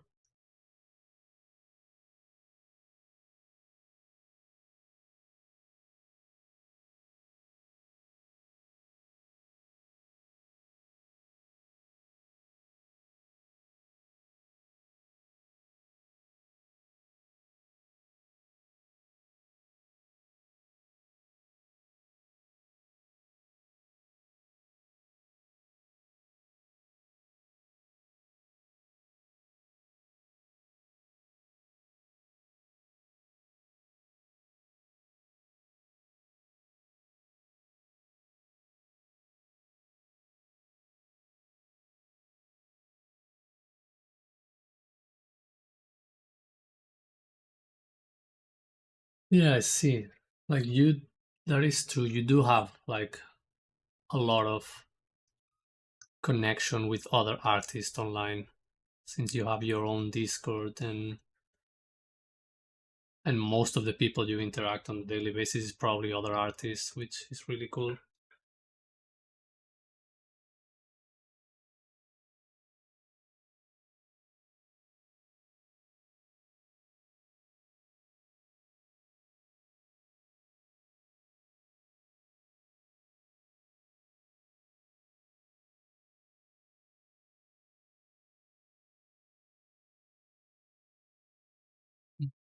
Yeah, fair enough. If you're not interested in that, it is true that it's not the best space to have the type of conversations we like to have. So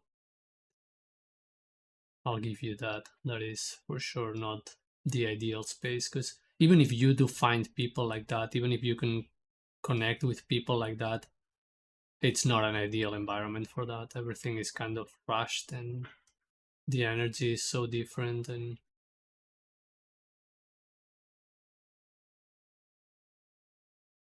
I guess it's mostly a good place to actually make money with your art. That is something that also surprised me, like to see people responding to that and getting. What about the ego boost? Kyo doesn't need an ego boost. Kyo is over that.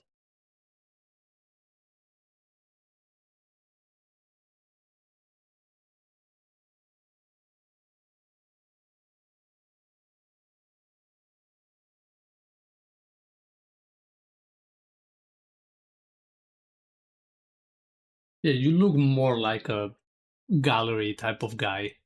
Like, I could see you like in a building or something with all your paintings on the wall and you just walking there with a cigar in one hand and a glass of wine in the other, even though you don't drink or smoke, but just holding it because it's cool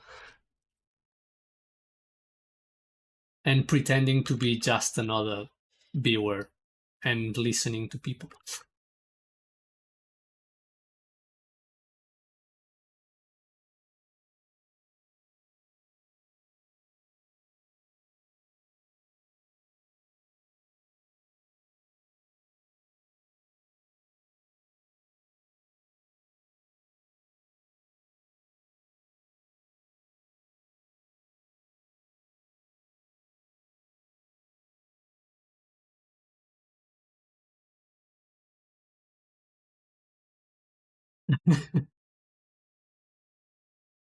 We need the props. We need the props. It's all a performance.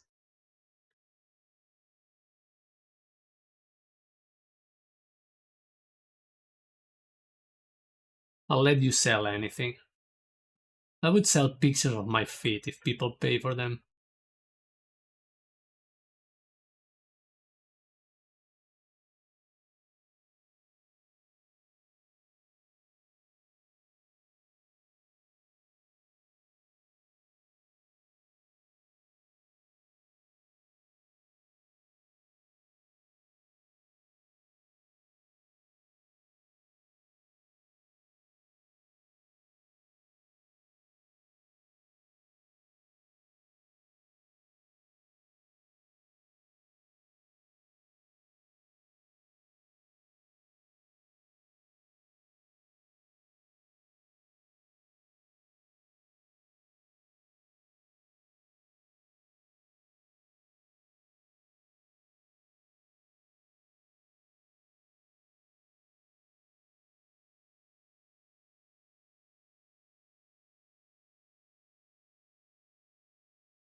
Ejiro Wilfred.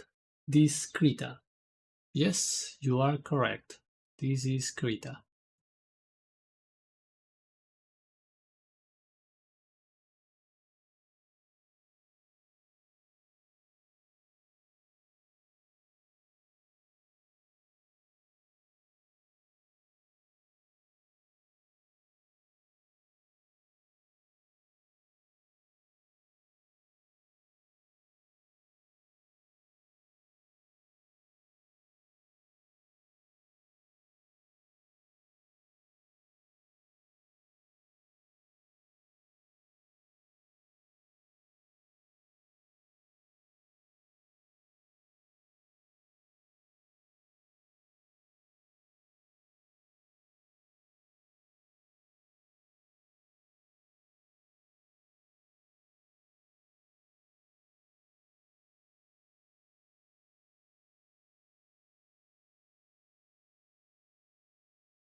No music today. Nope. I should have, but I didn't feel like finding out copyright free music and I was not really in the mood for music. And I thought if I have to take one more step before I click going live, I'm not gonna do it. So, yeah, no, it's boring.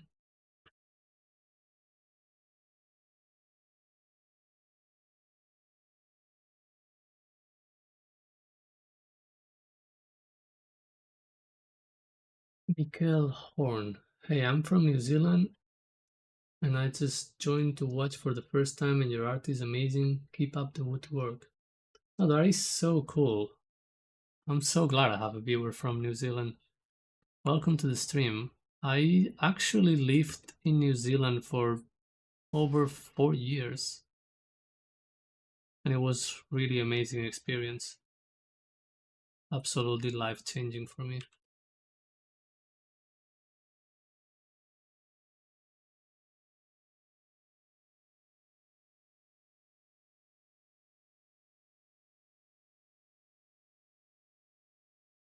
I see. There is no shoot in my stream. Well, I know, but I know some people like to, especially with art streams, just put them on the background while you're doing your own thing. So it's nice to have music and company. But I guess you could also argue I'm doing this for your own sake. Just get your own music and you can hear me ranting about things over the music.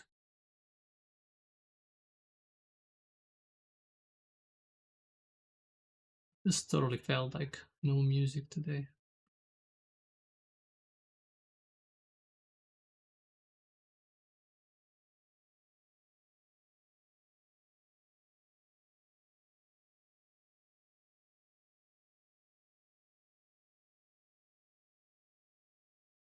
Patch says, this look like it's gonna be amazing. Hello there. Hello, iPatch. Well, we'll see how it looks. I don't really have much expectations right now. I'm just studying these armors and this aesthetic for a project that I'm gonna be working on. I'm just getting familiar with the subject.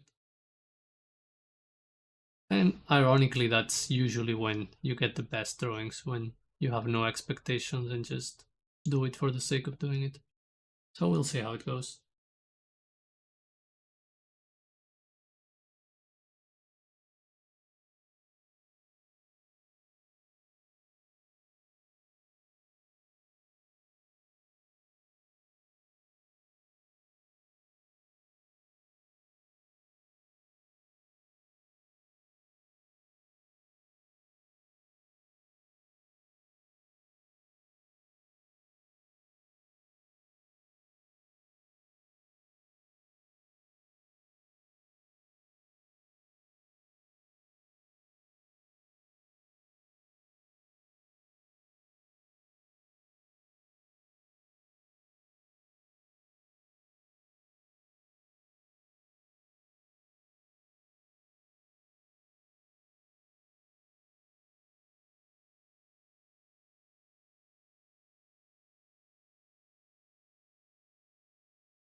I lived mostly on the North Island, on a really at the almost center, bottom center of the North Island called Palmerston North. Yeah, that's where I spent most of the time, and then I also lived for a while in the Coromandel Peninsula, all the way to the north. And then also I lived on a van for over a year and a half, so I was traveling. I did like a quick 2 weeks trip over the South Island, but most of my time was actually in the North Island.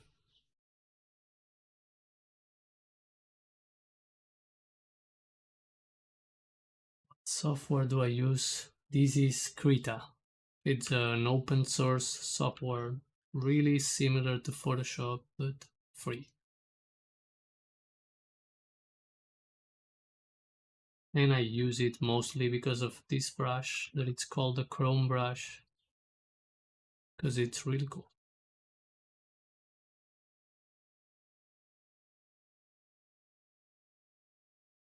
Yes, I'll type it for you in case you wanna Google it.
Yeah, I did get to see a lot of New Zealand actually. I did enjoy, doing some of the touristy stuff, but I also enjoyed a lot going to places most tourists don't ever go, which is really cool. Nice. Whereabouts in the South Island do you live?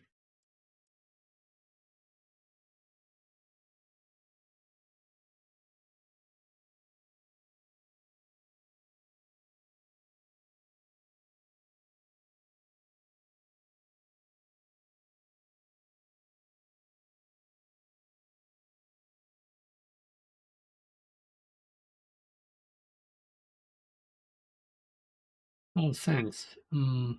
Pratishta? I don't know if I'm saying your name right. Probably not, but thank you for your kind words. And yeah, art is really cool. I hope you have a good time learning digital art. It can be a bit intimidating at the beginning, but once you get past the learning curve of the software, if you can forget that you're using a computer and just focus on the drawing, everything is good again.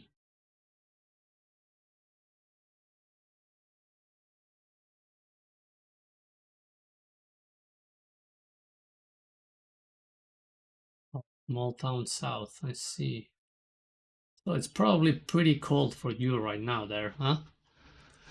You're in the middle of winter, all the way south. Yeah, that's gonna be pretty cold. Well, it's a good time to stay home and make art, I guess.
-1 there. Hell yeah. Freezing. Well, at least you get cool views of the mountains over there, right? That's always a plus.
-45 degrees right now.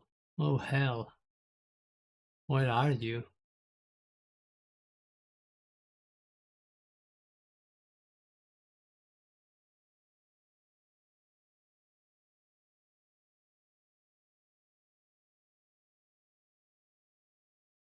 World is such a crazy place.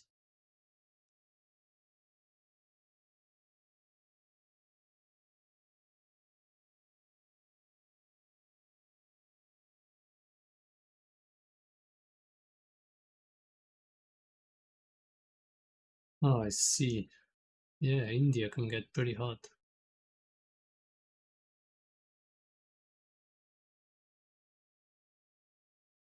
Here in Spain, we've been getting almost 40 degrees days, but nothing like that. 45. Hell yeah. That's killing.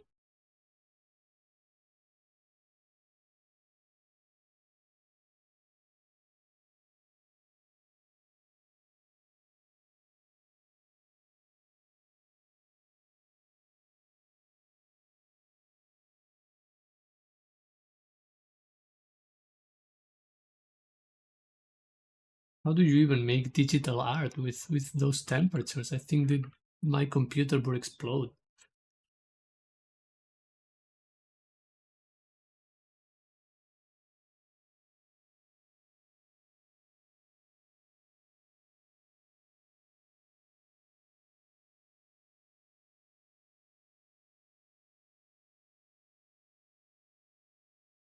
Well, I'm glad you have air conditioning then.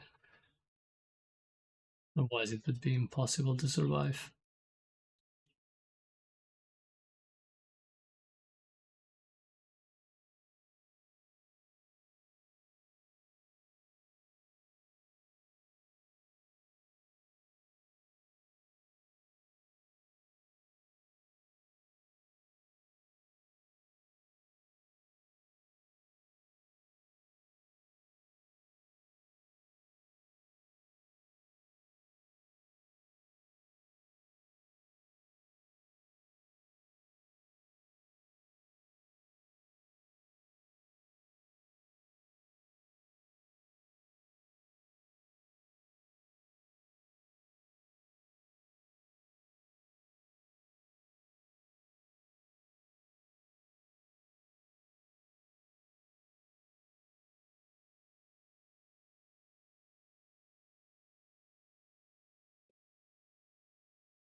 Yeah, ice cream would help, but you gotta be quick, because I don't think it's gonna be ice cream for long with those temperatures.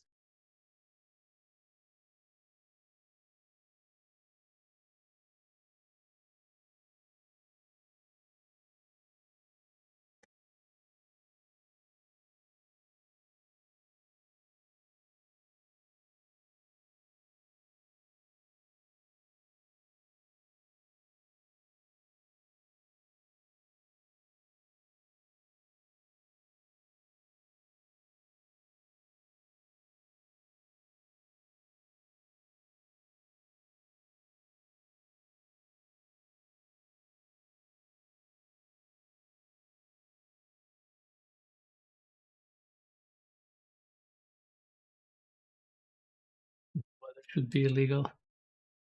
I know, right?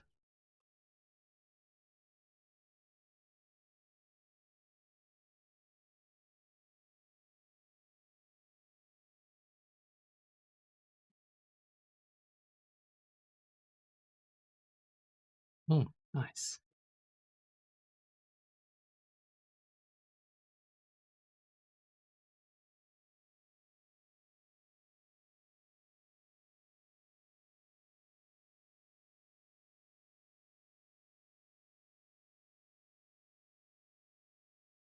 Mm, 15 minutes. Oh, God. I guess you gotta eat the ice cream right out of the freezer, you know?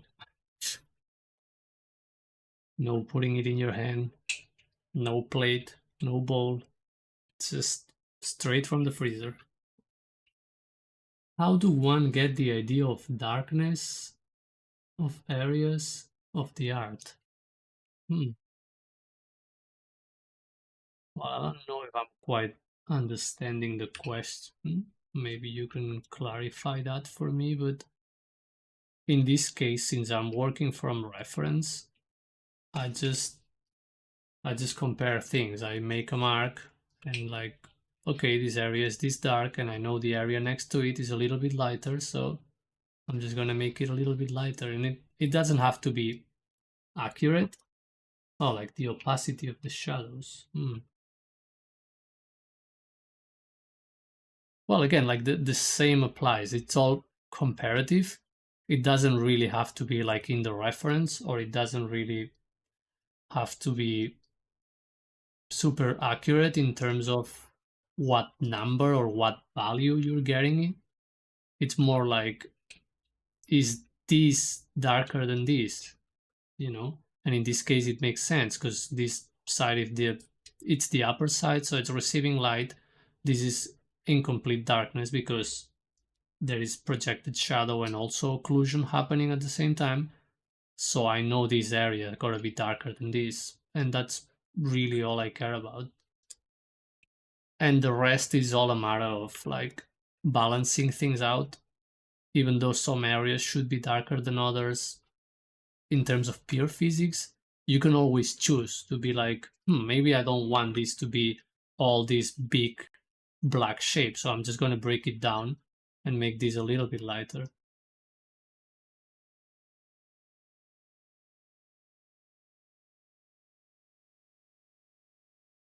I don't know if you were asking about that or you're just asking more about the technique I'm using to get the opacity with these brush strokes.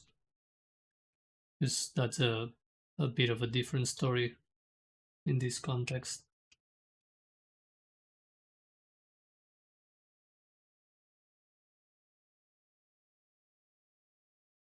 But yeah, values are always relative. You could use like a more mathematical method, but even if it's mathematically correct, you would only get like a boring 3D render in the best case scenario.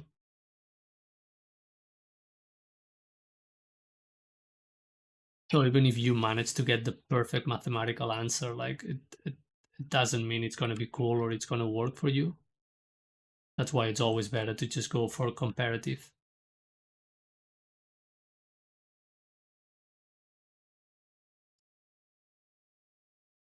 And then there is also the most important thing, that it's your opinion. Like you can be like, yeah, this is actually black in my reference, this area here, and this is a lot lighter because it's golden. But if this is grabbing too much attention, I can just grab the eraser and push it all a little bit further back. Just because I want to. Just because I don't want this area here to take all that attention, and I can just make it lighter. Like at the end of the day, you always have the the final saying. That's why it's your art. And that's something that I only kind of learned recently. I've been in the mindset of trying to find the quote unquote correct answer, and that's kind of the opposite of what you should do with art. That mindset is okay for studies, I guess, when you're trying to learn from a master, or when you're trying to learn from a reference, or when you're trying to learn a particular shading element. But ultimately it's just about your decision. Like, if you feel like an area should be darker, just make it dark. Just try it and see what happens.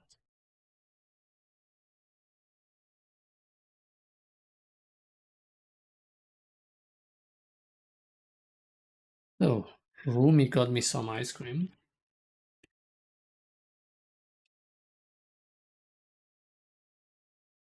I don't know if it's a good idea. I don't want to set up precedent, and I'm gonna have people coming here to watch me eat ice cream.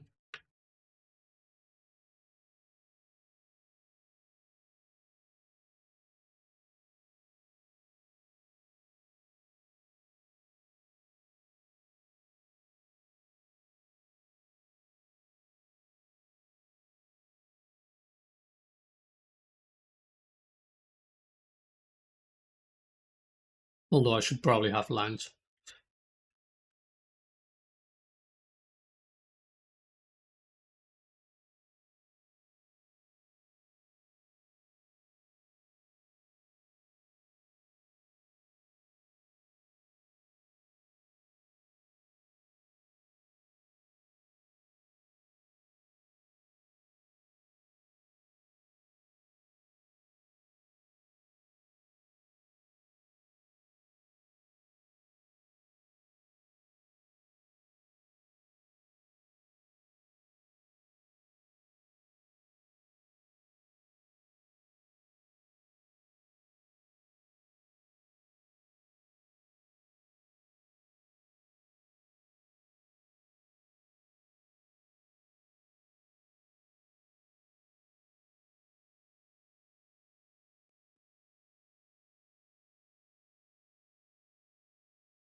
Hmm. Can you share some tips that beginners should keep in mind? I think art tips apply at every level.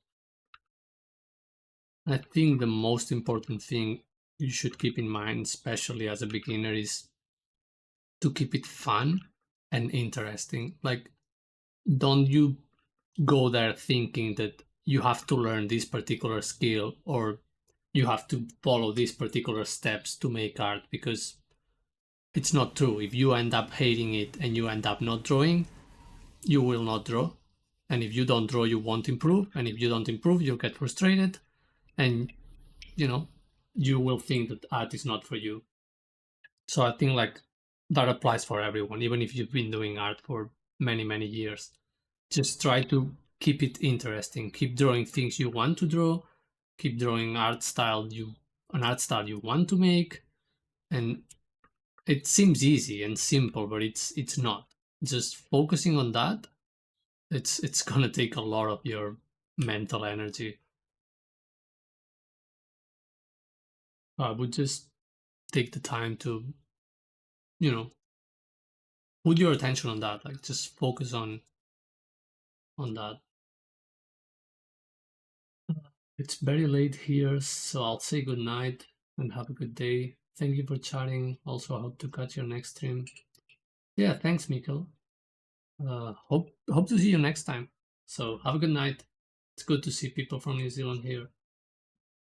And also, iPad was saying, this art style looks really cool.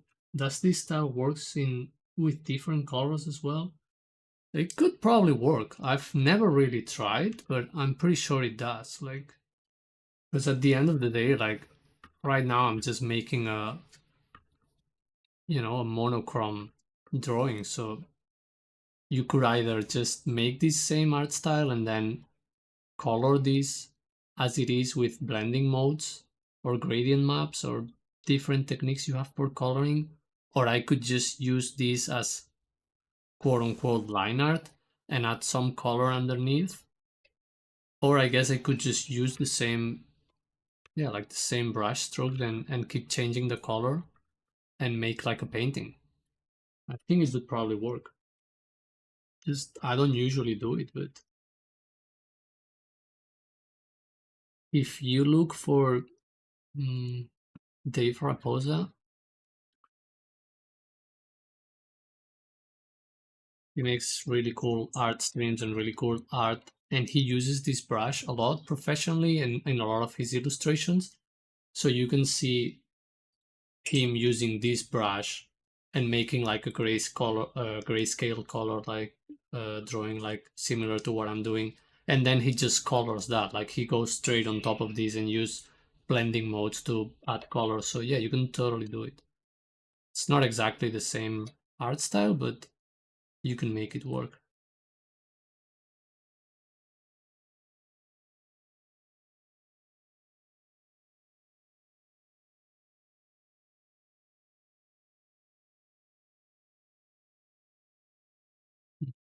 And yeah, also for the art tips, if you are learning digital tools, like I said, I think you mentioned that recently, I would try to keep it super simple.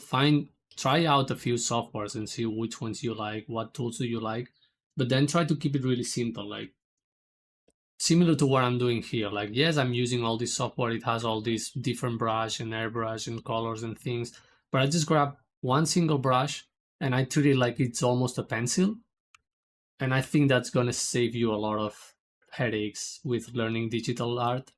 Just learn how to navigate the software, and don't get caught up on a lot of technicalities and focus on making art. Because a lot of people with digital art get really caught up in the process and the software and the tools and the brushes, and that can take up all of your time and all of your energy, and then you end up not drawing at all or not enough. So just keep it really simple. Find the tool that you like, find the tool that you think it's fun to use, and use that for as long as you can until you get bored and you have to find something else.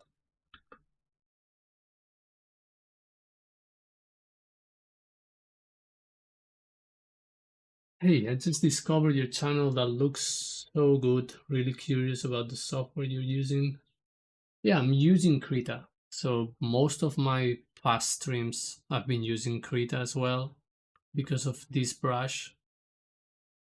Krita is a open source software similar to Photoshop, and most of the brushes and tools are really similar.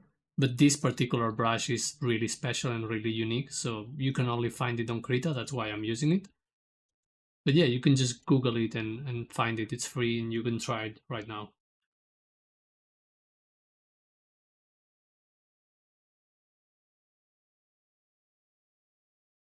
Yeah, exactly. Like you end up killing all the motivation with with other stuff that it's probably not important. Like, not to say that tools and software is not important, but it's really easy to get caught up in it, especially at the beginning. Like you think you need this particular software or this particular tool, and not really. Like as long as you have something that it's fun and it makes you want to keep drawing, that's all that really matters.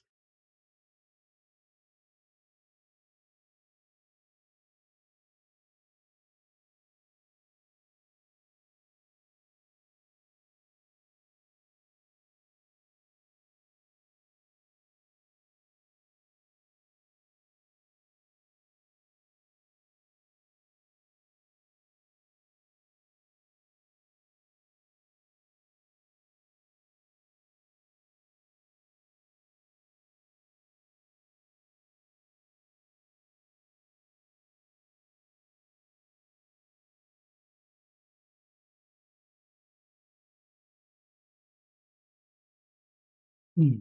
Yeah, that's the software I'm using.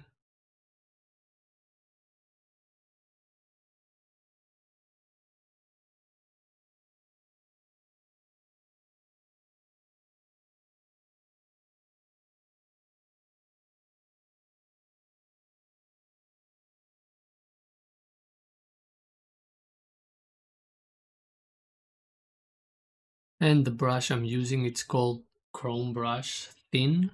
You can find it under the ink category, I think. Yes, under the ink tab in the brushes.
Something I learned as well in art, all rules, tips, best practices, advice, and guidelines are merely suggestions, no exceptions.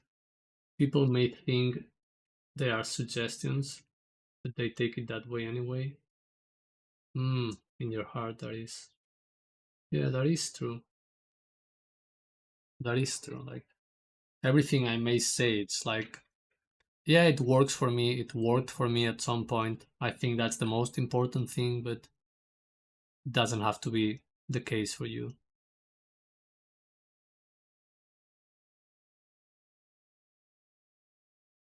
Yeah, I guess that's a really good point here. Like one of the hardest things is to actually keep it true for you, keep it true to yourself. For some reason, it's a lot easier to just listen to a stranger on the internet and do what they say to do than do what we want to do, which is so weird.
You gotta go. All right. Hopefully, I'll see you next stream. Have a good one, and thanks for chatting.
Part of the armor is interesting.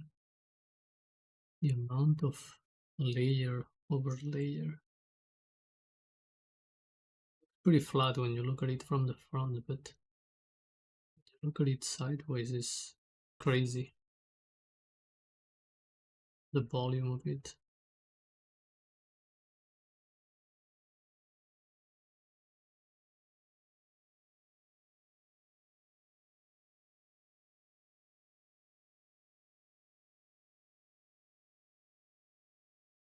Even the mask. From the front it looks pretty flat, but it's actually not.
Reminds me of the samurai Louis Kang had to fight in the first Mortal Kombat movie at the end or fighting Sang Tsung.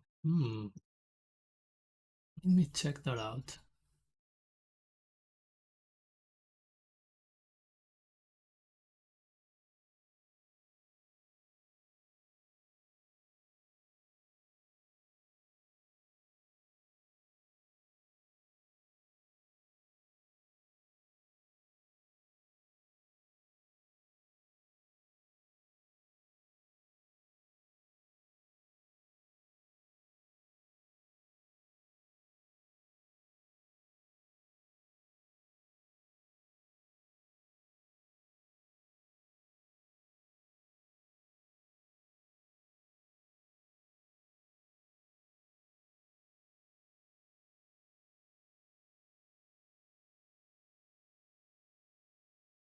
Oh, I see, I see.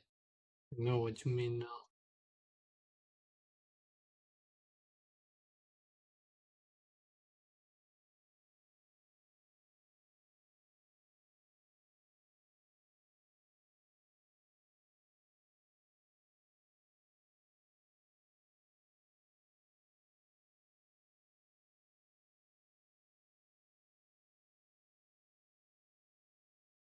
Yeah, it's a pretty straightforward one-on-one, almost samurai mask helmet.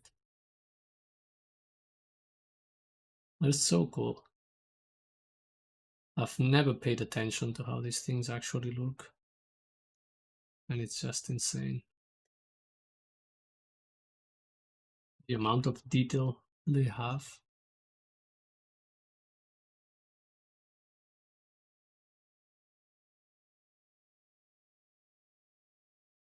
Also the degree of visual impact and probably not that much protection, if I'm honest. I don't know. I don't know how protected they are, but it looks like really.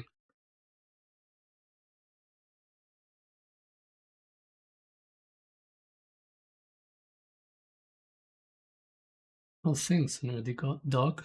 You're too kind.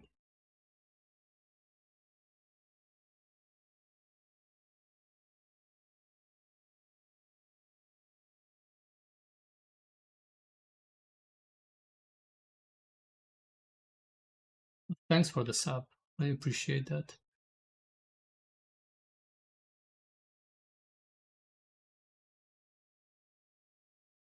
Hopefully, I get to see you here regularly.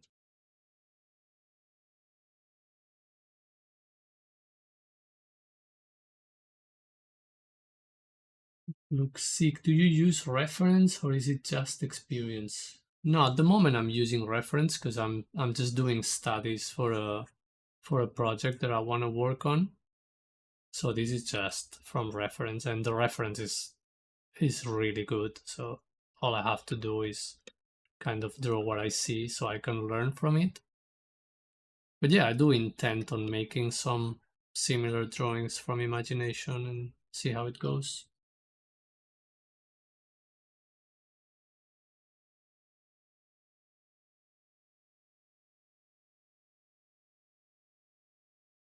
He just found my channel.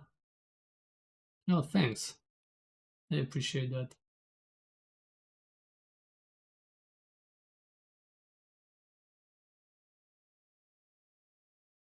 Yeah, I should probably get some music. That is not a bad idea.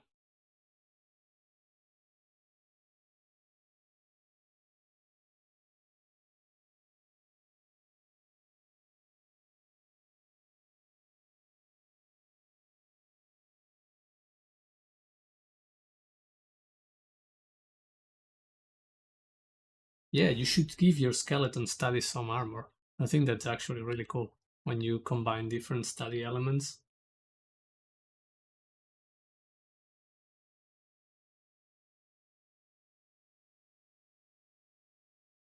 Yeah, I've thought about it, and it usually makes the stream a bit more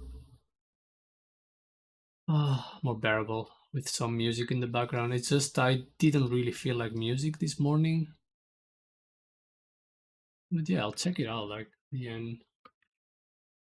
NCS.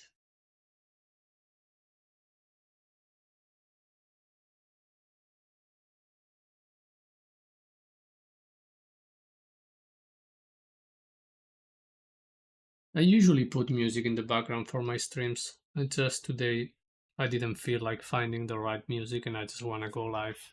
Uh, that's totally fine. Also, it's not a terrible idea. People can get their own music while they're watching.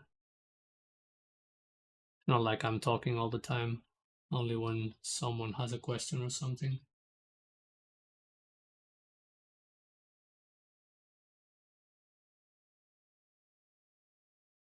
And yeah, like the artisans for these armors are just crazy. Like no wonder they were famous and they became legends because they could make swords and armors like this. It's just insane. Well, I don't even know if the same people that made swords would make a full armor or it's just different specialized people. I should probably read about it.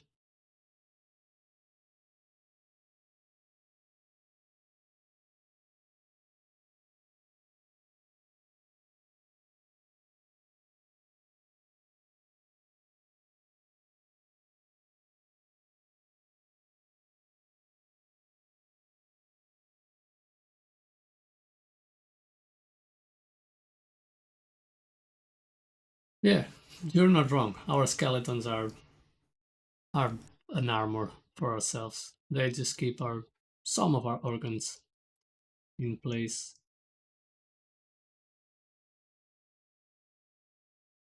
Do you also use Blender for 3D art? Yes, I do. I do.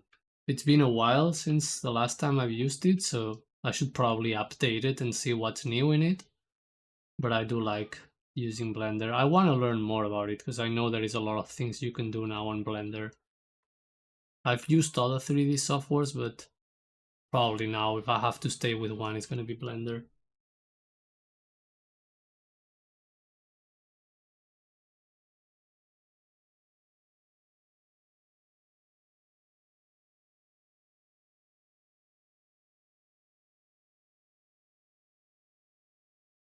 Japanese culture, a person would master one thing. Yeah, that makes sense. They are a lot like that. It makes sense that they do things this way. That's why I was wondering. Probably the artisan for the armor was just a single one.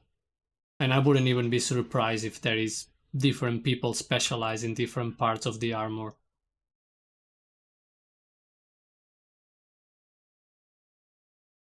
Like there would be just, single person making all the metal pieces and all the ornamental stuff, and then someone doing all the stitching and all the robes and all the clothing. And it's just so many layers.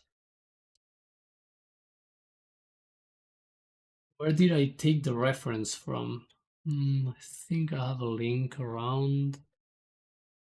It's from a Gumroad page. They're called Graphite Studio.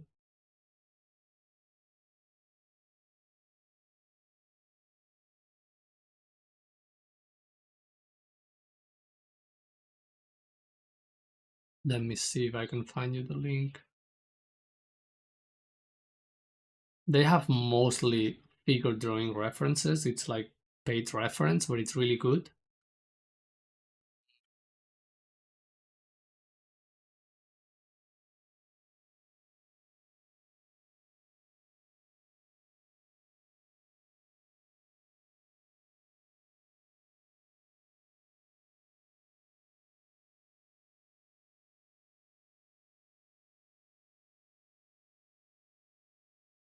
So this is the reference pack I'm using for these studies.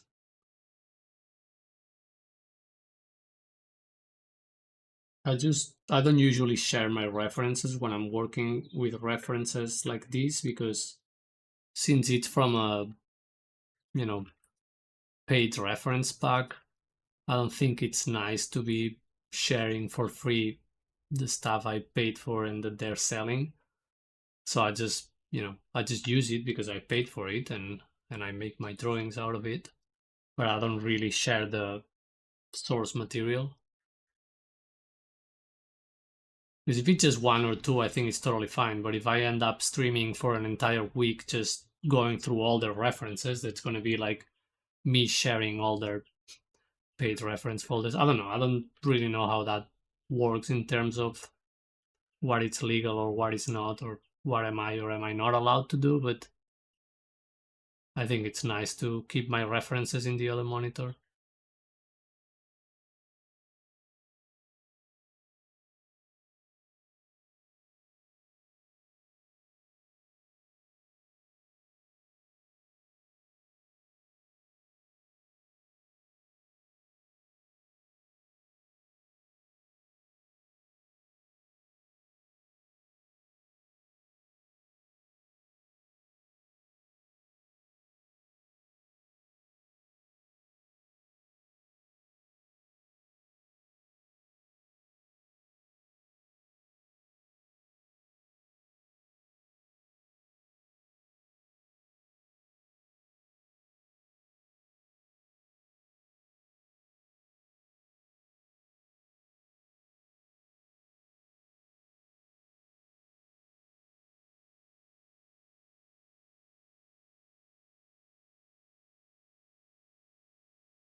Hello, yes.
Did you watch Shogun? It was such a beautiful show. I did not. I'm not familiar.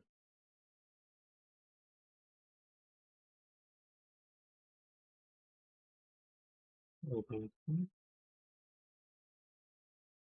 Is it like a series or like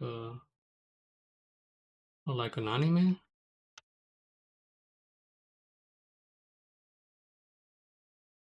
Oh, it's like a drama series. I see.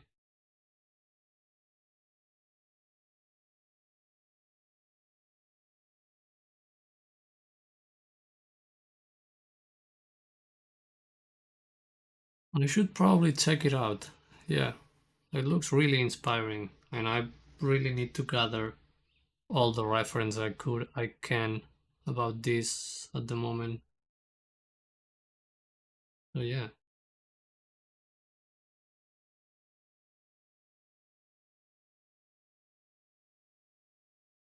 looks pretty well researched. Like all the armor and outfits and characters.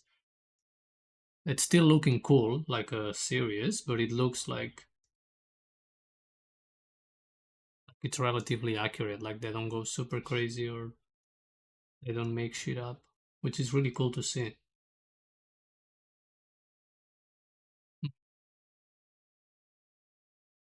Yeah, I'll have to check it out. Maybe I can even make some studies of the screen caps because I'm seeing some characters that look really cool.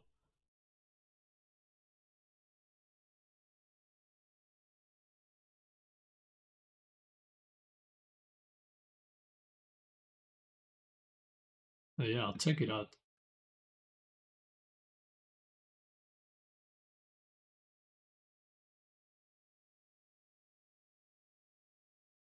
It's amazing action, story, and details.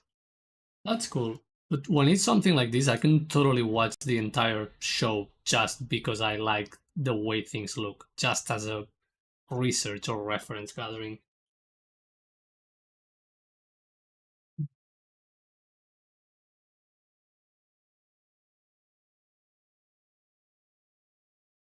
My favorite TV show is Ninjago. I personally like to watch shows meant for kids and redraw scenes like how it is. For example, deaths mentioned in adopting or kidnappings.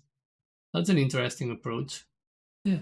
I haven't watched Ninjago, like I wouldn't know like what really is about, but yeah, kids shows are really cool.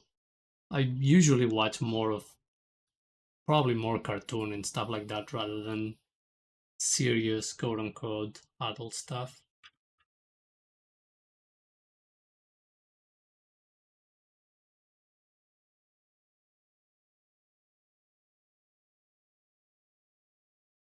Baraka from Mortal Kombat, Shao Kahn or Blanca from Street Fighter. Oh man, Blanca. Yeah, that's such a cool character.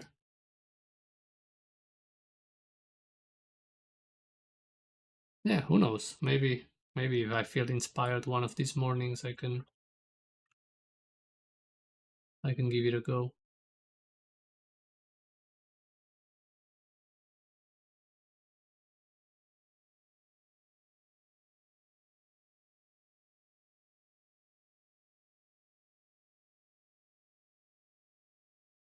Roshi says my favorite game is Ghost of Tsushima. So when I saw this I instantly clicked. Yeah, it makes sense. Like it's really heavily samurai inspired. I have not played that game, but I should totally play it. I think I'm gonna like it. I did enjoy Sekiro a lot, so probably it's really similar in the sense of well, probably more historically accurate, but still really cool thematically and music and combat.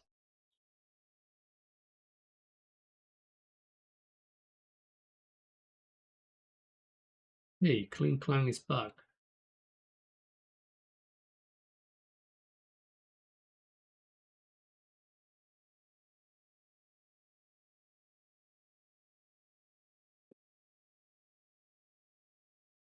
Well, thanks, guys. Like, I'm not really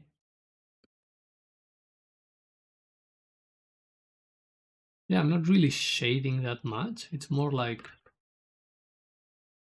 separating materials and hatching a little bit with the tone, but like it's not really super shaded in the sense of light or form factors.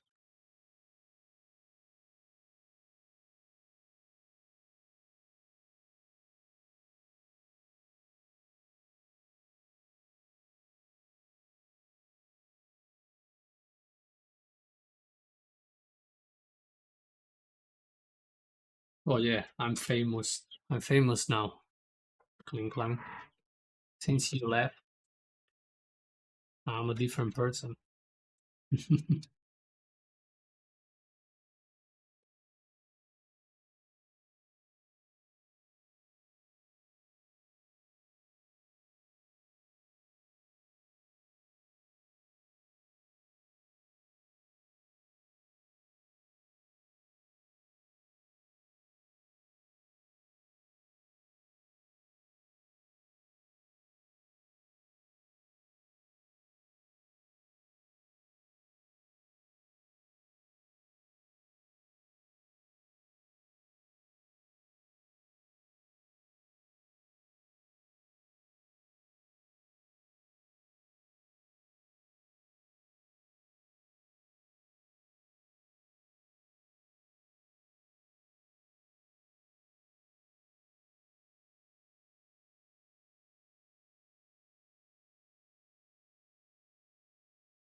I have to go to work. All right, yes. Thanks for joining the stream. Thanks for chatting, and have a good day at work. See you next time.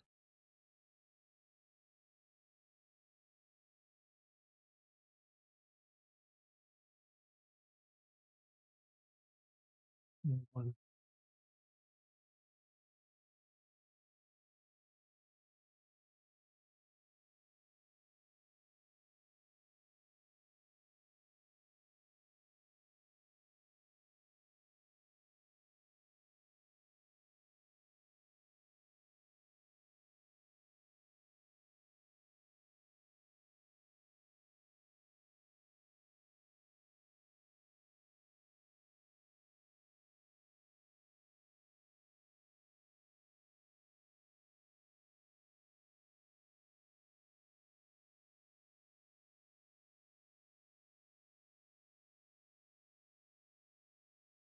What are you making?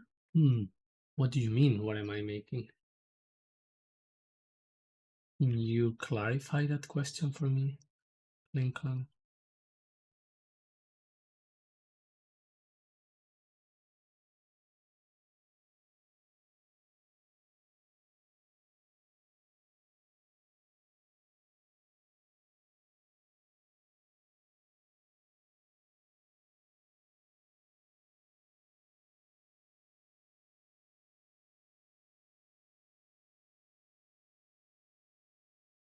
Well, right now I'm drawing the cloth stitching of this part of the helmet. I don't know how much I wanna show in detail.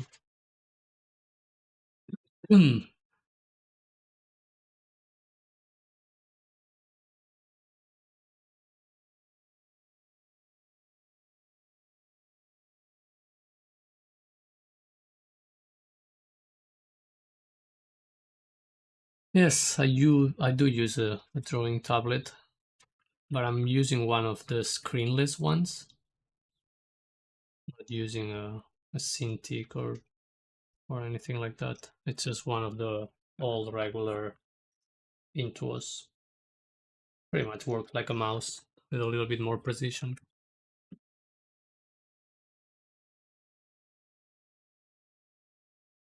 Not many people use them nowadays, but I do prefer screenless tablets. They're cheaper, they last longer, you can upgrade your monitor without having to change your tablet. In my opinion, they have many advantages.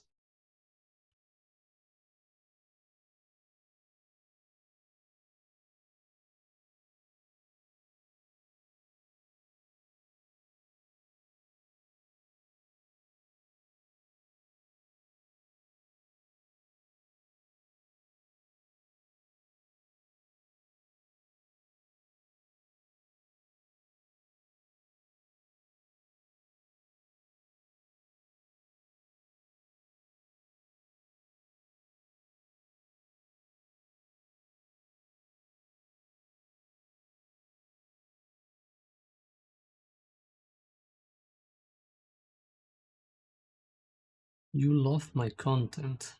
What content? I'm just a dude drawing and talking.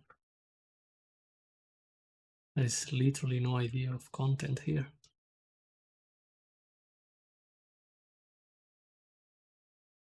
Well, I guess that is true for every content creator in the world.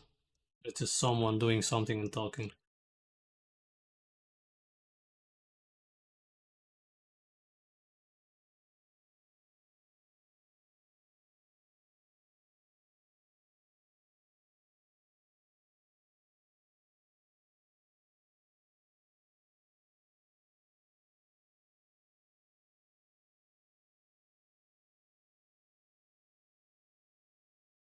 Yeah, that's right, Toki. Like, I don't know if that's how you pronounce your name, but you get used to learning to draw digitally on a screen tablet. That is absolutely true. Like it's a lot easier to transfer, especially if you've been drawing traditionally for a while and you want to jump to digital. It's a lot easier to learn. It's a lot easier to learn to draw on a screen tablet. That is for sure, because everything transfers on one to what you already know how to do. So starting to draw with a screenless tablet takes it's a longer learning curve. That is for sure. But once you get used to it, and in my day, I did it because it was a lot cheaper and I could not afford a Cintiq. So of course, probably nowadays I would have gotten a different thing. But at that time, it was just like the only realistic option I had available. But once you get used to it, like I said, many advantages. Like I can just I have upgraded my monitor like 3 times to get better resolution and better like better frames and whatever you want from your monitor, and I'm still using the same old Intuos 4 from like many years ago. I don't know, like maybe it's almost 15 years old, which is and it's also a lot cheaper than a screen tablet. And also, like, once you get used to it, your posture is kind of better because I'm sitting straight, I'm looking frontward at my monitor instead of hunching on top of a tablet. So yeah, many advantages on my opinion. Like the drawing is a little bit it's kind of weird.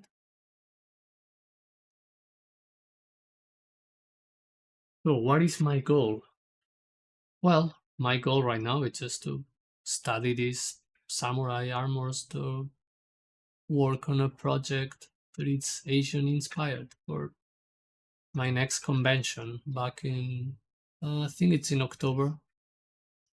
So I have to make a bunch of drawings related to this theme. So I'm just having fun and learning about this.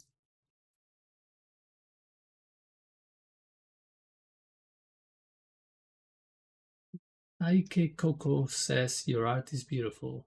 Thank you. You are very kind.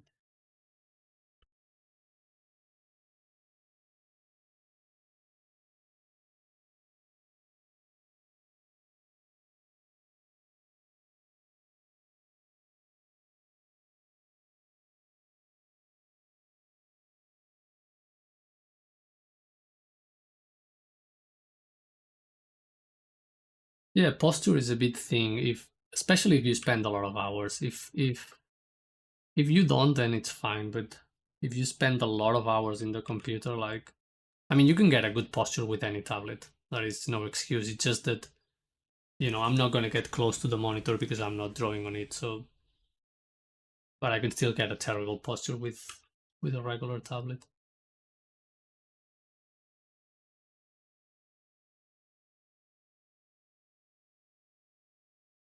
The one thing I cannot ever get right with a screenless tablet, and I know some people can, but most people struggle as well with it, is handwriting. If I had to, for whatever reason, handwrite next to my drawings or something, I struggle a lot to write properly if I'm not writing on the screen or on paper directly. So that is a big I know people that actually buy a screen tablet just because they have to write notes next to their drawings or their work.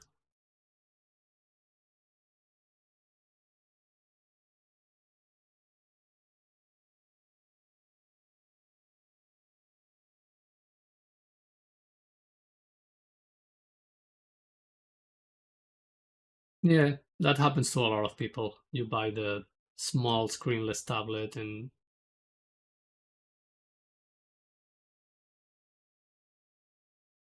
then it ends up collecting dust.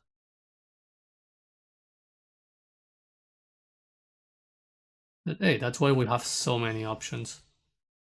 And also nowadays you have many other brands other than Wacom, so you can get a lot cheaper screen tablets that are really, really good anyway.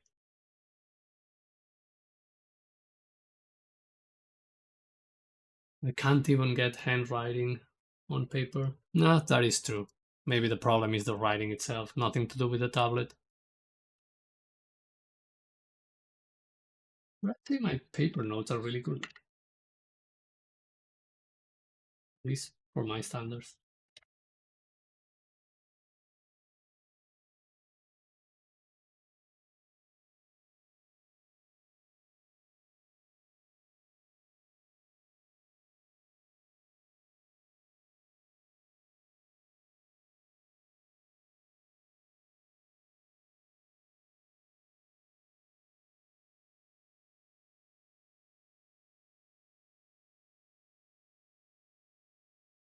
Yeah, absolutely. I get why so many people nowadays draw with an iPad because you just buy one tool. You buy the iPad, well, you also need the pen, but you buy the iPad, you buy the pen, and you don't need to be fidgeting around or doing crazy shit. You just sit down and draw. And a lot of people use the iPad as a professional tool, which is crazy to me. But I get it, because yeah, because it's functional.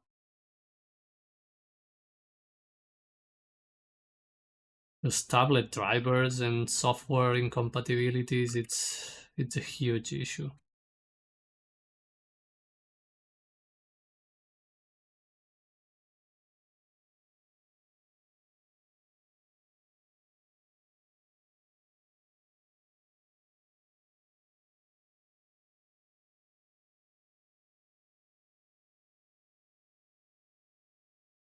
Also, another thing I don't like about screen tablet is when you have to, for drawing is really good, but when you have to multi-manage different things, when you have to open and close documents, when you have to manage folders, when you have to send files, when you have to do more like the office side of work, I hate working on a tablet for that.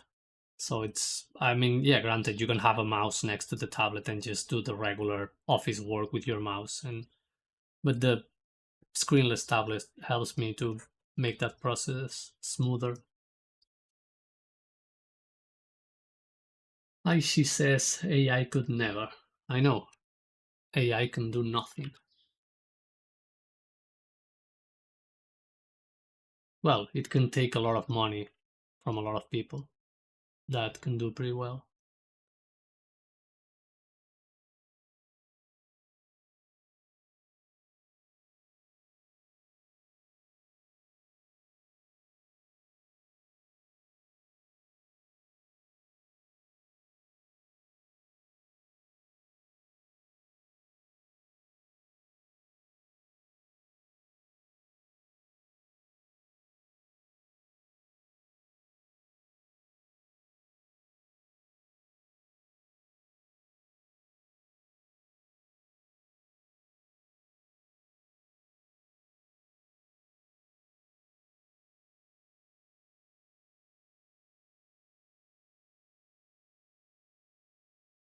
Yeah, let's see if I find a pose that it's full body and a bit more dynamic. Because I feel like doing something like that before I leave.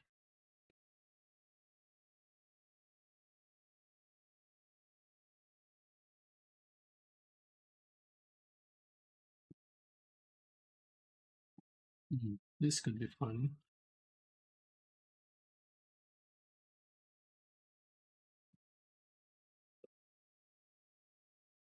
Yes, I should hydrate myself.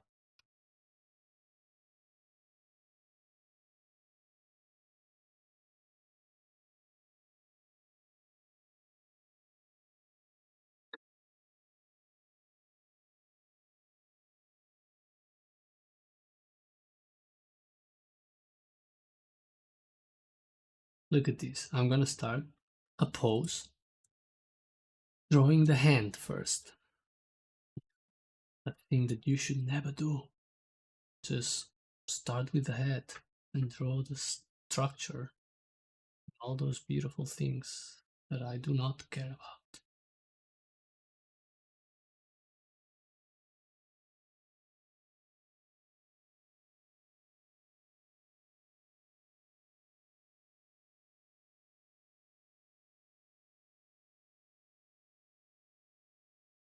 Another reminder to save my process. Well, progress. Yeah, Krita is pretty good at auto-saving. And I do have a bit of a PTSD with pressing Ctrl S. So I think we're good. Also, I'm not really precious with these studies. I could totally delete them right now and I'd be fine. It's just study material to get familiar with the subject. Don't really need these for anything. Maybe I should share it somewhere. But I also hate doing that. That's why I like streaming.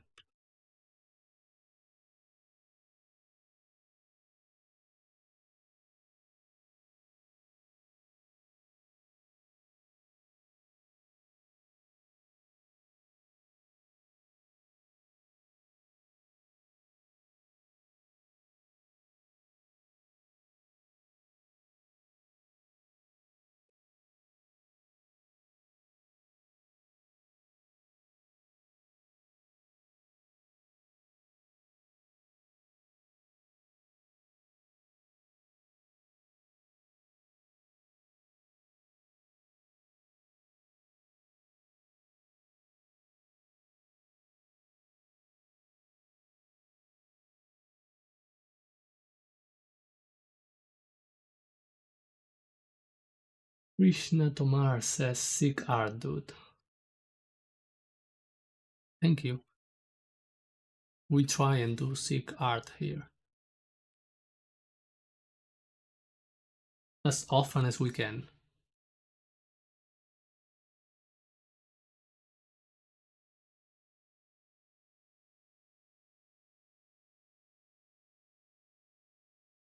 It's been such a good streaming session.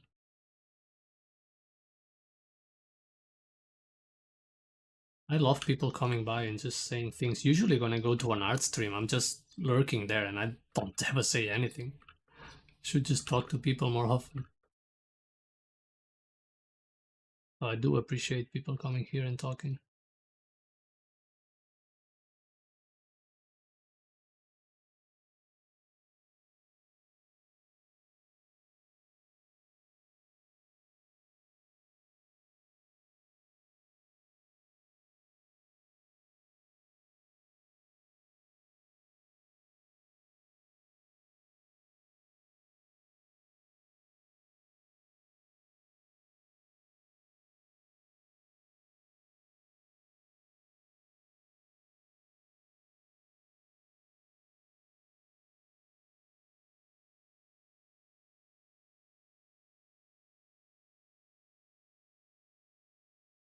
Just happened to pass through this. Yeah, I'm surprised that the algorithm is actually pushing my stream. Usually you don't get a lot of randoms showing up at the stream. Usually people find you first somewhere else. So yeah, I wonder if YouTube changed something about how they're handling streams right now. Well, I know they're trying to promote streaming a lot more. They added new features and whatever. So that could be one of the reasons why I'm getting all this attention from people that I don't know and they don't know me. It's a strange world.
Hey, you're still busy.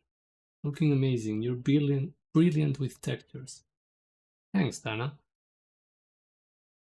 But again, maybe I give too much credit to this brush, but textures feel like cheating when you're using this Chrome brush.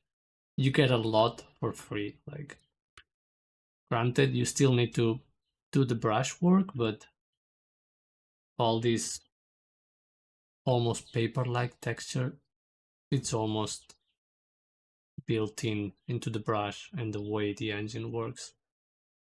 So I just need to think about where do I want, what do I want to be darker than what, and what do I want to be lighter, but the texture almost happens for free, which is really cool.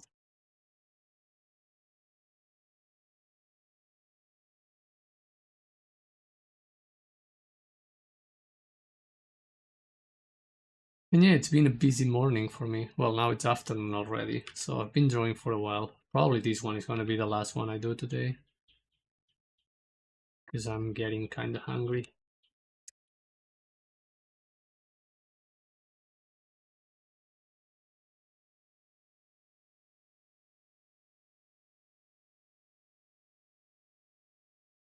Yeah, the brush it is. It's confusing, but I don't know, I'm just trying to clarify that.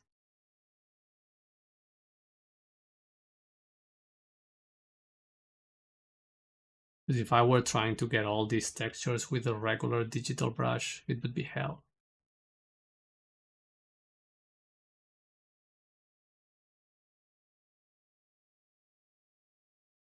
And I think part of the charm with these drawings is that I partially don't know what the hell I'm doing with this brush. I get a lot of Bob Ross style happy accidents.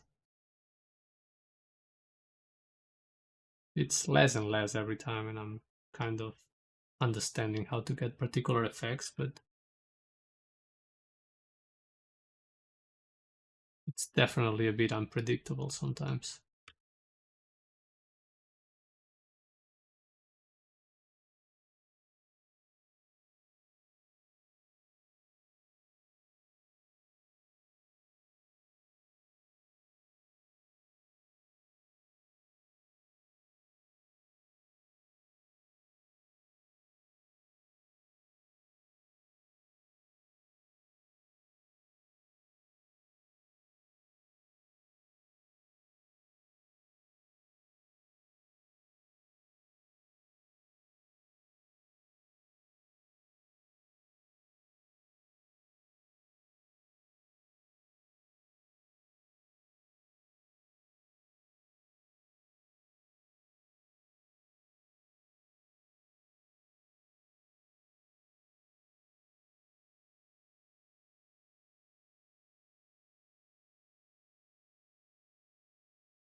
Jordi, I agree with your title.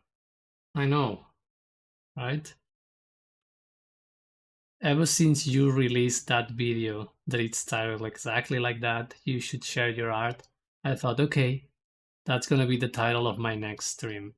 So that's how long it has taken me be to actually go and stream. But yeah, I saw the title of your video and I was like, fuck it. My next stream is gonna be called like that.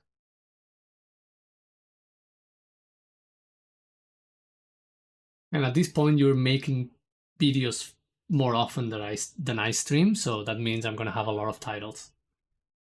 Yeah, it's basically a response. And jokes aside, I thought about a lot of people do it actually too. I thought about making videos that are kind of a response to whatever you are posting because I've been thinking a lot about the discipline one and how you cannot be disciplined on art. And it's something I used to not believe in, but I believe in it more and more nowadays.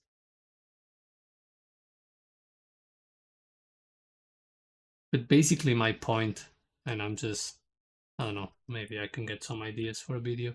But basically, my point is that, yeah, you should not be disciplined with the art practice itself, but if you are a person that has a tendency for discipline like I do, you should probably put that discipline in all the other aspects of life. Like, I should be disciplined with my bedtime. I should be disciplined with my exercise. I should be disciplined with all the basic human needs that we have other than art. And I think that would be a wiser approach.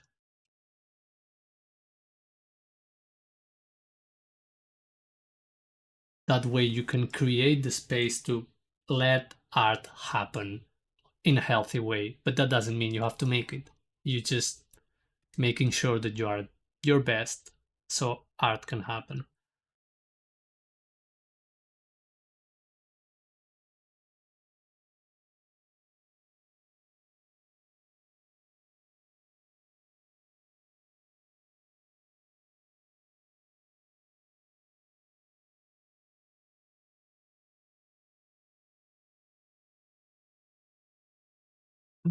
But I still don't even know how to approach those videos. I don't know if I just wanna add some drawing process to it. I don't know if I just wanna wing it and talk through it while I'm drawing, or just voiceover, or if I wanna make a script and go word by word like you do. It's just so many different options.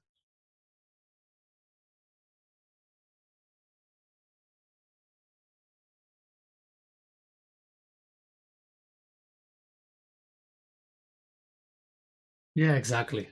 Creativity is a beast you don't tame. Like, you can control everything else, but not creativity. It's almost like you have to negotiate and be like, okay, I'm gonna give you this and this and this. And if you want to, only if you want to, and if you feel like it, not even that, like, not even I'm gonna ask you for this. I'm just gonna give you this and see what you give me in return.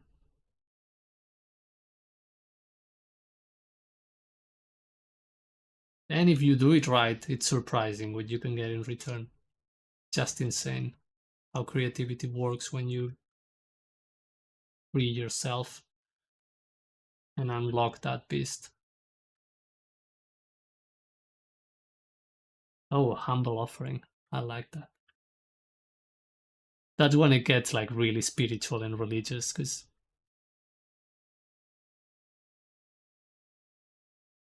it may sound silly at the beginning when you think about it, but it's actually so on point.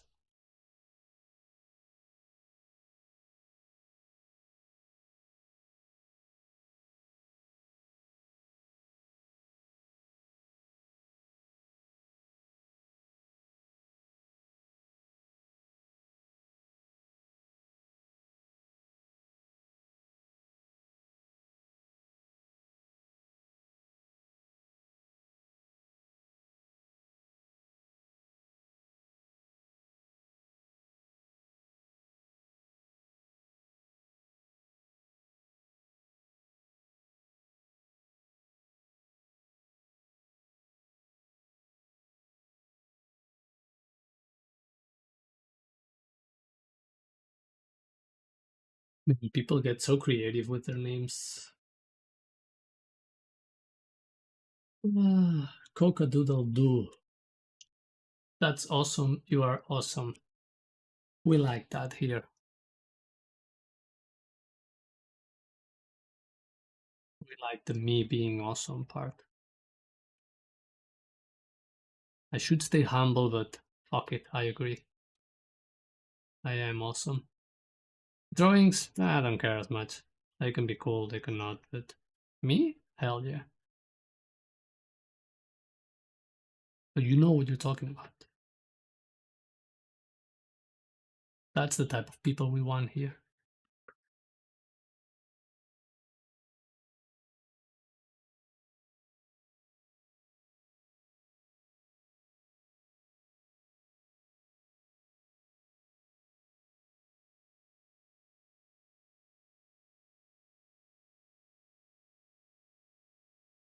Man, if I ever became like a full-time streamer, I would be such an egomaniac. Kind of hope it never happens.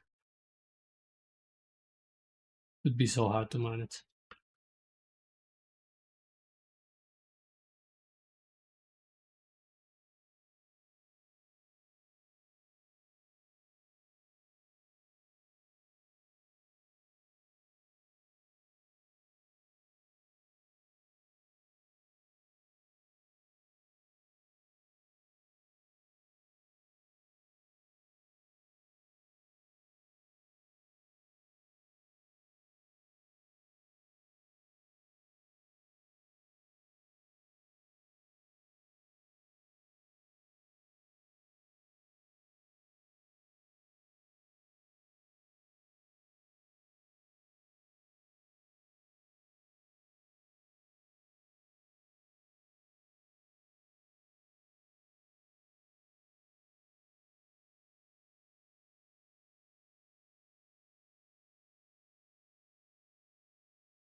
Oh, Kyo, I don't know if you are listening all the time or not, but maybe this doesn't get to you, but what's your schedule roughly looking nowadays? Like, how do you manage your time?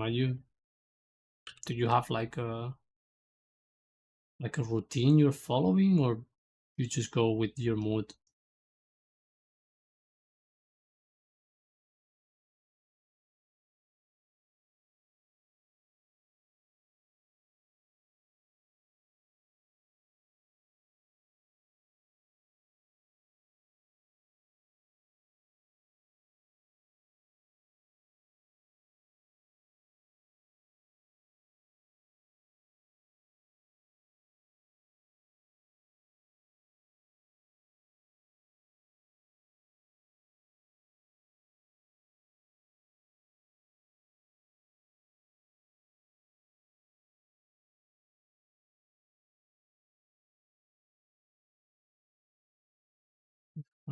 It's a bit small.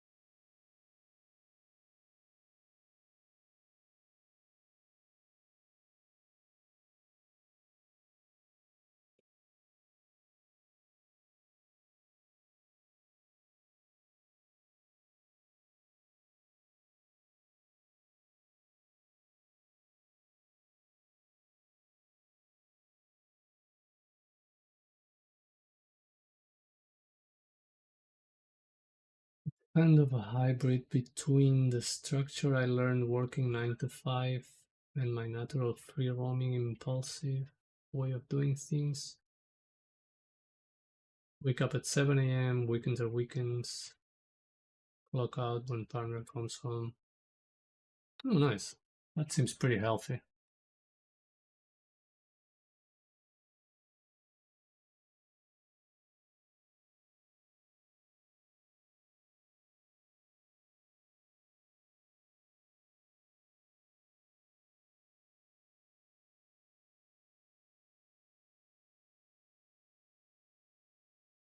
That sounds pretty stable. I'm glad you're capable of managing that so well.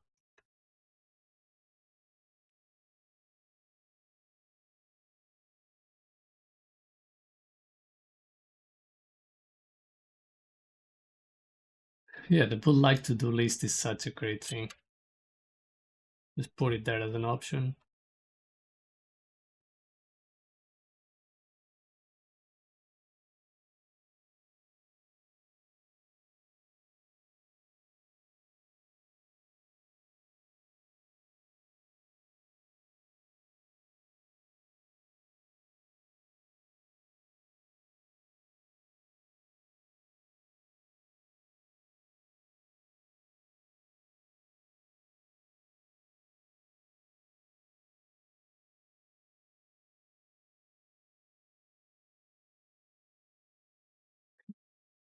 Squeeze this guy a little bit up so I can draw its feet.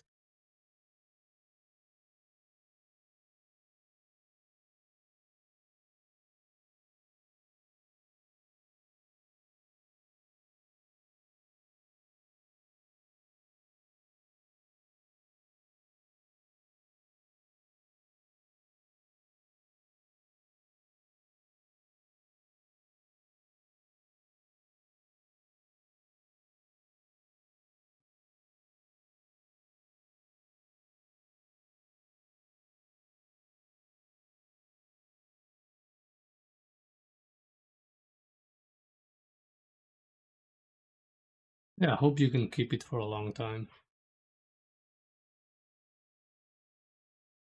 Seems like a really healthy thing to do.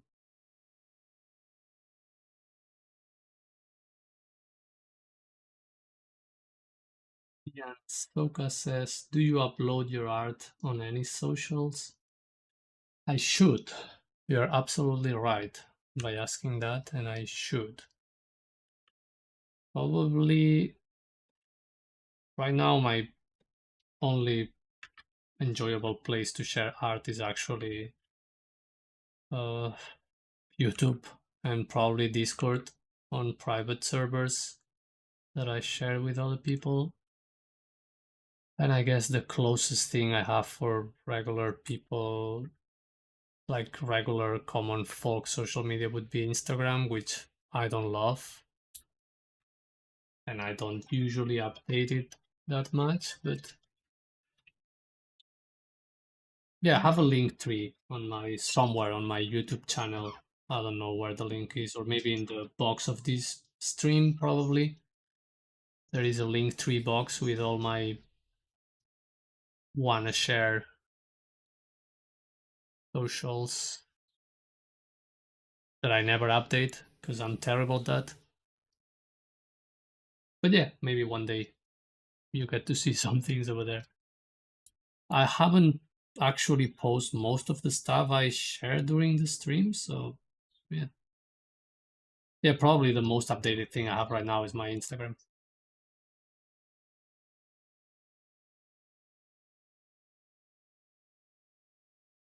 I just find it really hard to manage the sharing bit because I love doing this that I'm doing right now. The part of me grabbing these and cutting it into a format that fits Instagram and then adding the captions and hashtags or whatever people are using nowadays, just to get nothing in return other than feeding their algorithm and their AI learning machines. It's kind of meh. I'd rather just share it on a Discord and get comments from people I know and I care about.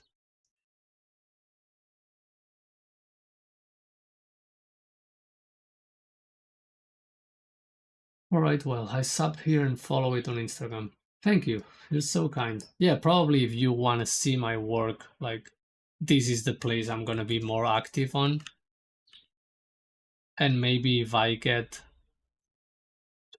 somewhat consistent on YouTube and I have a bit of a following or a bit of a, people interested in what I do, I will probably make a Discord server just so I can share all these and people that really care about it can see it. Because I do like sharing my art. It's just that the regular socials are kind of, I don't know, not good. But I do appreciate the follow. Thanks.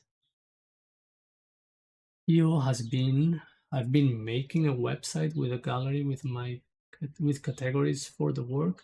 I'm realizing I like curating my own gallery so I can have a place to point people that it isn't algorithmically incentivized. Yeah, I think that's a really good point, Gio. Since and it makes sense. It makes a lot of sense for you because you have such a consistent volume of work and such a consistent curated taste that it makes a lot of sense that you have your own website. And probably if I end up having a little bit of a somewhat consistent volume of work and my prints work as well as they did on the last cons, I will probably make my own website too because I'm just tired of the way the algorithms and social trends just completely change and all the all the things that people end up doing just to share their art, which is a form of creativity as well, of course. But you see people doing random stuff and trying random trends just to get people looking at their work, and it's like I don't really enjoy doing that. And I'm an artist and I should enjoy what I'm doing. So yeah, exactly. Instagram for artists is so exhausting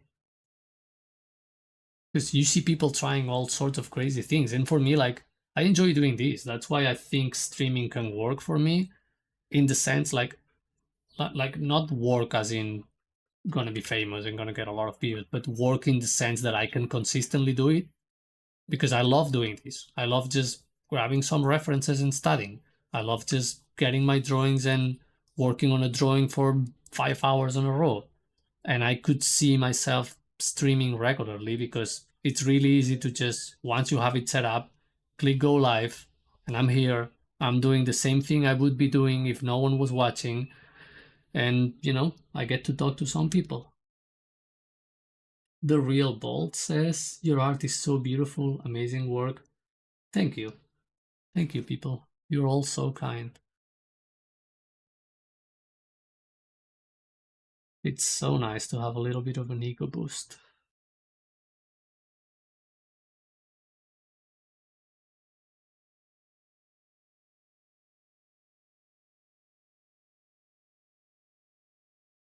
The Jord chord. I love that. I should save that name. The Jord chord. Yeah, right now it doesn't make much sense because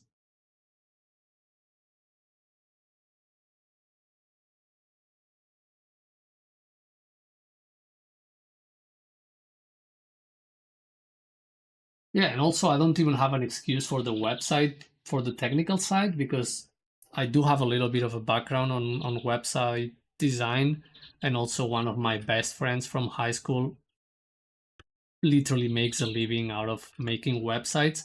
So I could probably get a really good looking and functional website in no time. It's just that I need to figure out the work, like the drawing side of it, like what type of drawings do I want to share, like how do I want to share it, like that's the it's the art question rather than the technical question.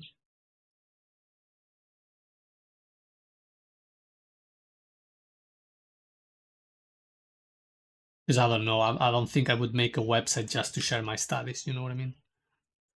I want to have something to say when I share a website and I point people at it.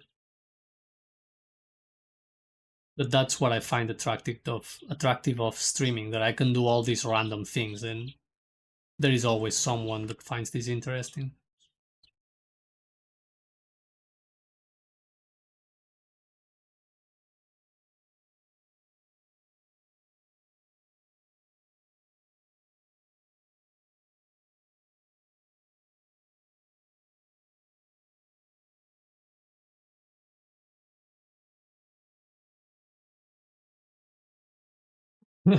Why the warrior patch on the nose?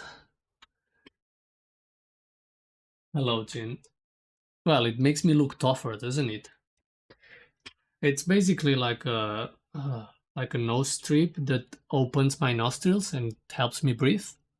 I started using it for sleeping, and it works so well that nowadays I just wear it all day.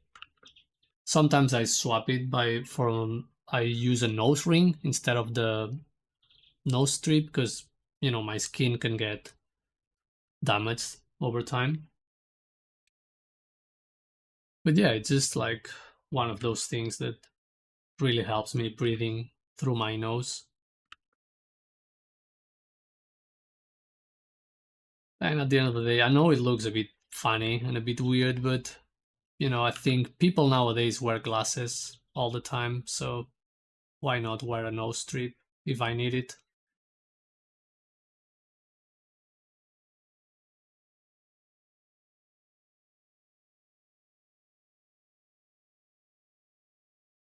Hello, Fabian. Drawing looks very painterly. Yeah, it is a very painterly approach. I'm mostly drawing shapes and values, not really line focus right now. It's more like shape, so it does make sense that it looks painterly. Although I usually prefer drawing over painting. But yeah, this style is so much fun.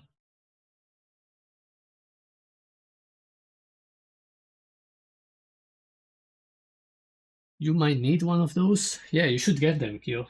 If you have problem breathing, especially while sleeping, it makes a huge difference. I also put tape on my mouth when I'm sleeping, so I don't breathe through my mouth and I just breathe through my nose. So, yeah, it's a bit of a ritual every time I go to bed, but it helps so much. Like I wake up feeling so much better. Like if I don't use this right now, I wake up feeling terrible and it takes me an hour or two to feel like a person. But using this, man, it's just so much better. So much better.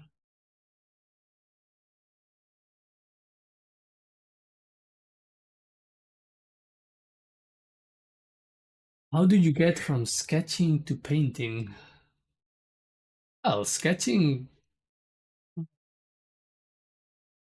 you can sketch with paint and you can sketch with drawing. Like it's more like, I guess you're talking more about jumping from drawing to painting. And it's, yeah, it's more like the way you think. Usually when you're drawing, or I guess what you refer to sketching is drawing, people focus a lot on contours and lines. It's just like, okay, I'm gonna follow these and then I'm gonna do these and follow these. And instead of that, you just think about masses and shapes. Like, okay, I wanna draw this thing. So instead of me drawing the outline and then filling it up, I just draw the entire shape. And also something that really helps is when you're looking at your reference, or even if you're drawing from imagination, but when you're looking at the reference, just look at the shadow shapes and look at the, instead of me drawing all these pieces and drawing all the little details here, I just draw a big box and I fill it in. And since there is a highlight here, because this is kind of metal looking, I erase this part and I get a little bit of a highlight and you get this shape looking. That's what really makes things look painterly. Like when you focus on shapes, when you focus on masses, on, if you had to draw this katana, like probably your approach for drawing would be like, okay, I'm gonna draw the outline and then I'm gonna do this and then I'm gonna do the belt, and this is how you would draw the lines of this. But in this case, what I do is just, okay, I'm gonna draw all this shape as one. You just simplify a lot more. It's actually a lot simpler than it looks. Like,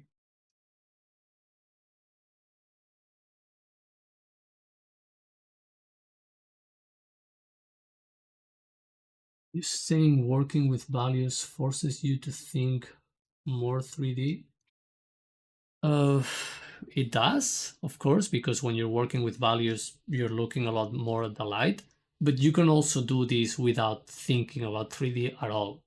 Because I'm talking about shape right now. I'm not even talking about, well, this area down here, it's more like 3D focus because I'm thinking about the highlight, but I'm purely talking about shape, about 2D flat shapes. Like, okay, I want to draw, like, this is the face, and now I'm gonna draw like a big circle for the helmet.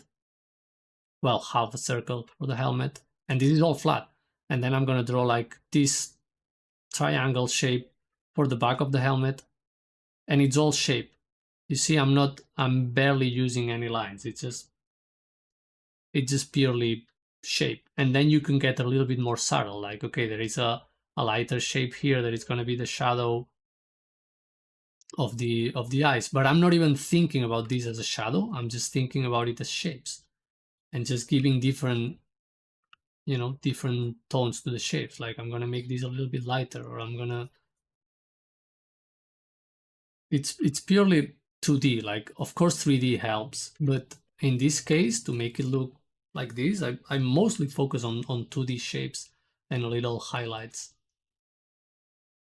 In Kyo was saying, oh, I thought that's the normal human startup time. Yeah, I thought that too most of my life, but actually, I mean, yeah, of course you're always slower in the morning, but actually, if you get enough oxygen in your brain when you're sleeping, you wake up feeling a lot better and feeling more rested.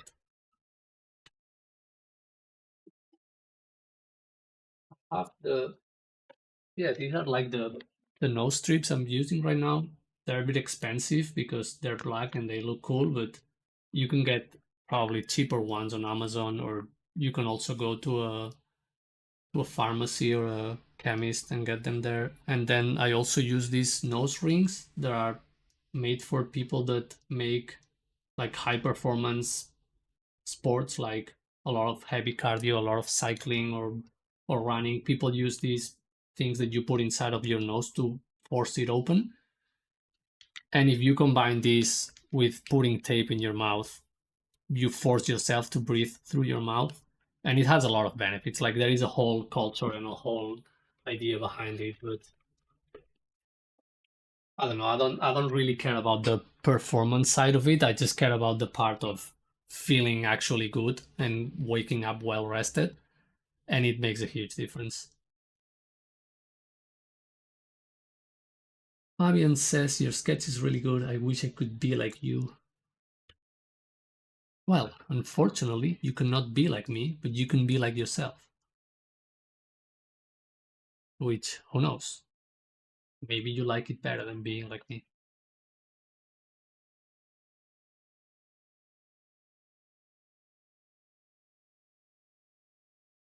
Yeah, you should totally take notes on that.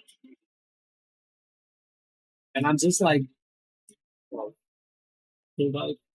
Well, and I'm just talking like surface level here, but if you just do a little bit of research, Google it up, or find some probably videos on YouTube of people talking about the science of it and all the mouth breathing and nose breathing, and it has a lot of benefits for your health and even for your like the for your teeth and all that stuff. Because if you regularly breathe through your mouth, like you're probably gonna have a lot more cavities and a lot more problems with your dental health. But just keeping your mouth shut during the night, it makes a huge difference on that area as well. It just and even in gut health because it has a lot to do with the bacteria and how they reproduce in your hair and your gut and all that. It's a whole it's a whole rabbit hole.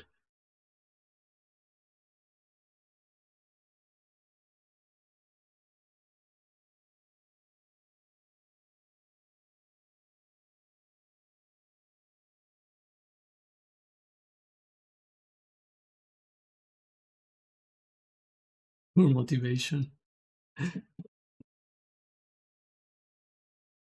Well, we do need a little bit of motivation in life, don't we?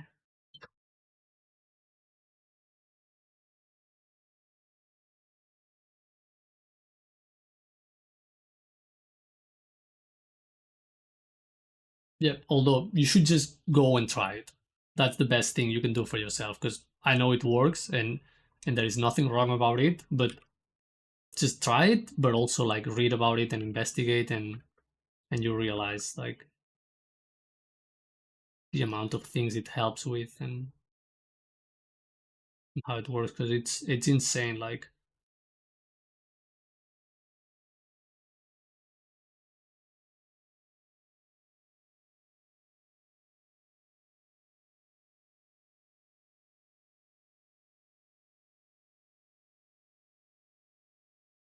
if you think about it, breathing is one of those things that we do all the time, you know.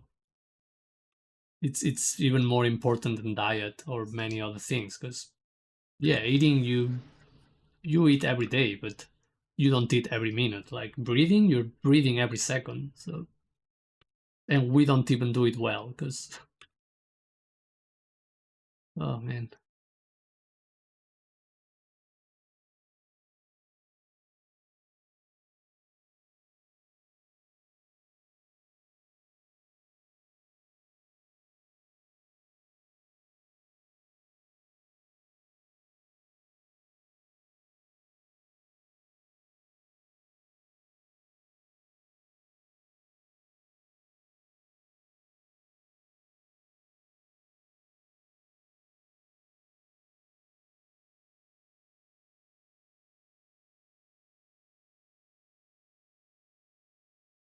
It's funny because I never paid attention to it, but it's even a way to it's an insult for people. Like in I think in English calling someone a mouth breather is like a bad thing, you know? Because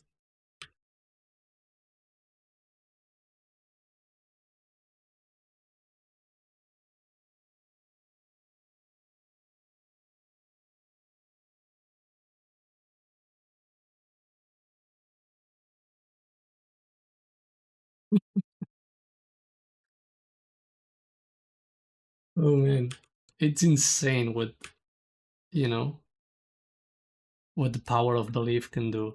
The fact that you can, breathe through your nose only when you're drawing. It's just insane, the power of belief.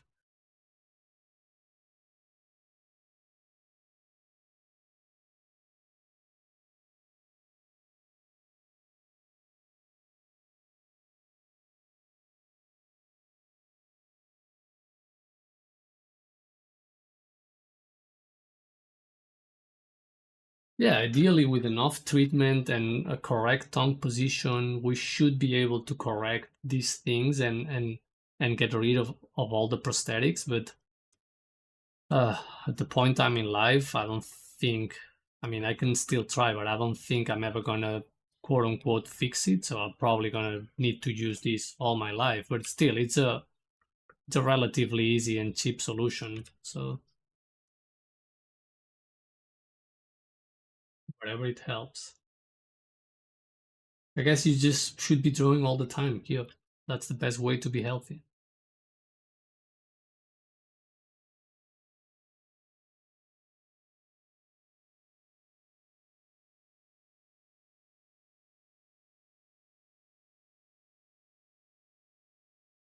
Violet says, okay, I think I just found the gem of a channel, and it's this one. You're very talented, and you are very kind.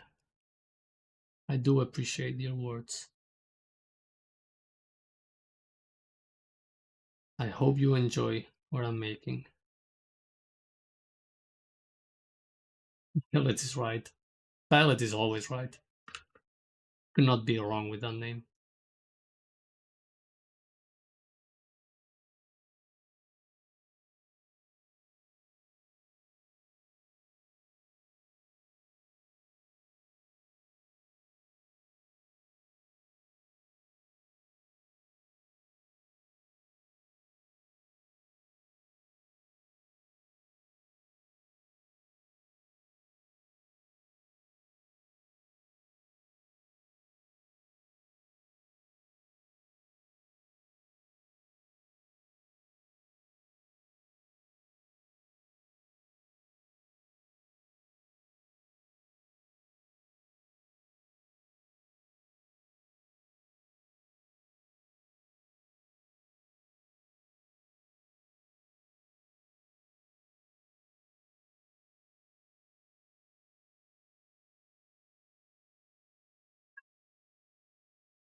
Will I do one more?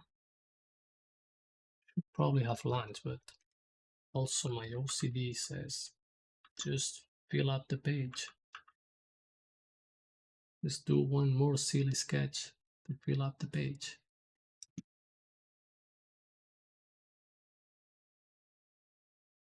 Evie, look at this. Look at this.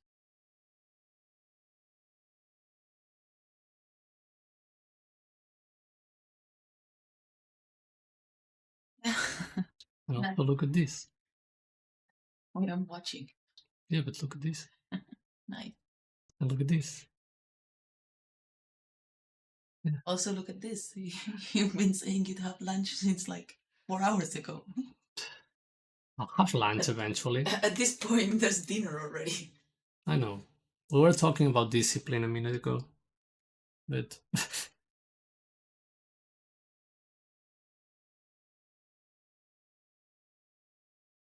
okay, I'm still working on it.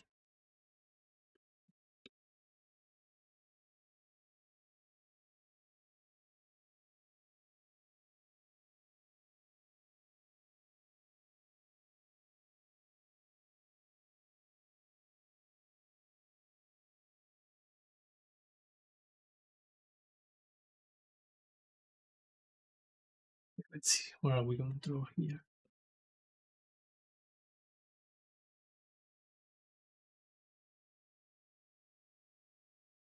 Come on, I know I have a pose of someone crouching.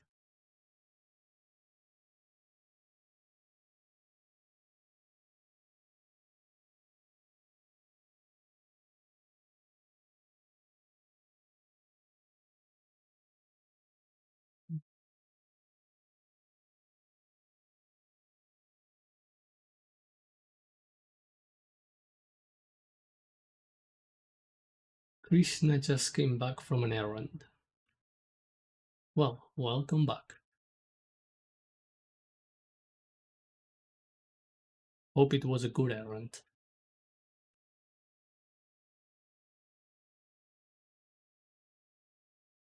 I think this is gonna be it. Okay, let's just make it official. This is gonna be my last sketch for the day.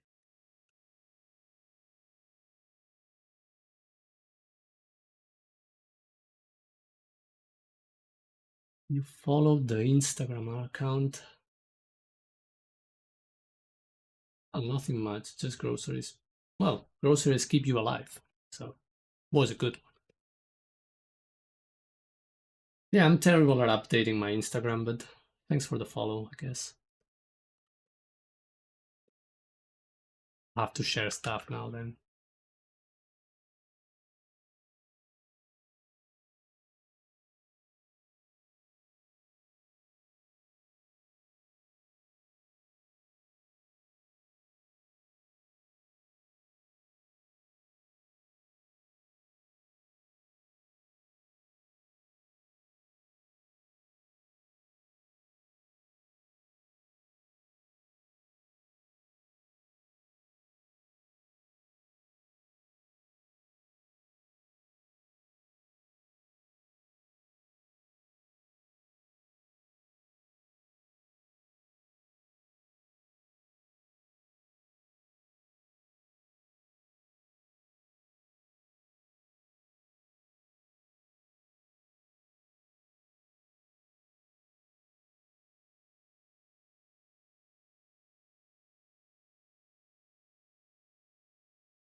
Shapes can be really forgiving when it comes to drawing because the brain is really good at completing all the stuff. So as long as you make, the shapes quote unquote work well together, if you find a few tricks to make it look interesting, the brain is gonna do the rest for you. And then it's more on the viewer side than on the artist side. It's one of the coolest things to, I wouldn't say learn, but once it starts happening, it's really cool.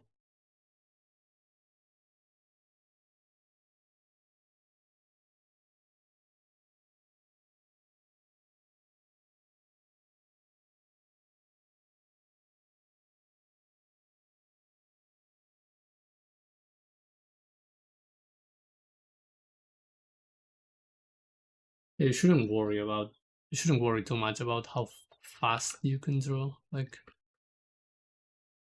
time is so relative, especially when you're drawing. Like, whatever you think it's fast may not be that fast, or whatever you think it's slow, it's could always be slower.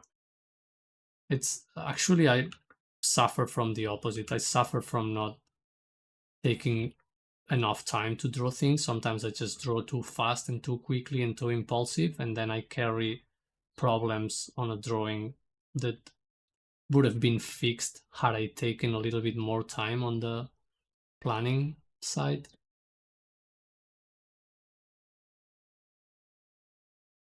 Blink for 1 second, there is a whole new detail sketch. Well, they're actually not that detailed. If you really pay attention to it, it's, I'm a bit of a trickster, and I just make it look like it's detailed. Yeah, granted, that is also a skill, but it's a skill that makes you really effective at making drawings look detailed when they're not that much detail.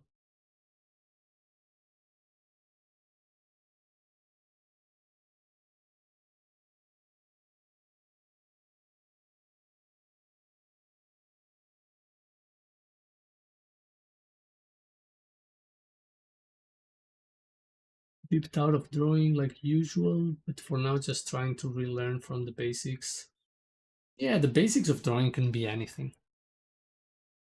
Don't obsess too much about learning the quote unquote basics. There is, there is no agenda you need to meet. There is no check boxes you need to check to learn how to draw. Like, for me, the basics of drawing would be to draw like draw like a kid, draw like you used to draw when you enjoy drawing. Because I think that's one of the problems most people face nowadays. There is so much information online about how to draw, about how the correct way of drawing is, about all the you are doing this wrong type of content you find online, that it's just quote unquote bullshit. I mean, yeah, it is true from a technical point of view, but drawing is drawing. Like,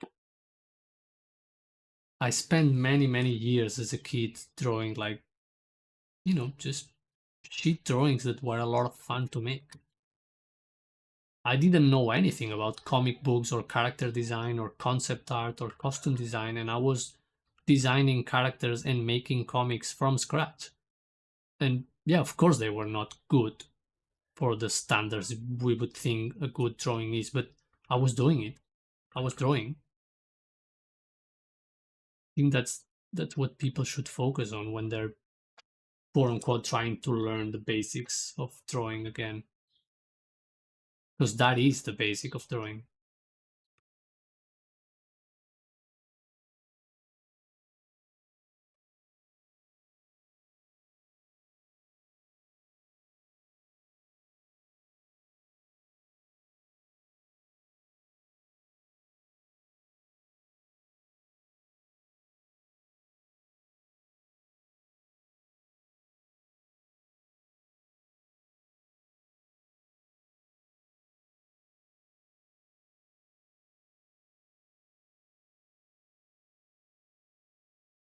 Hell yeah.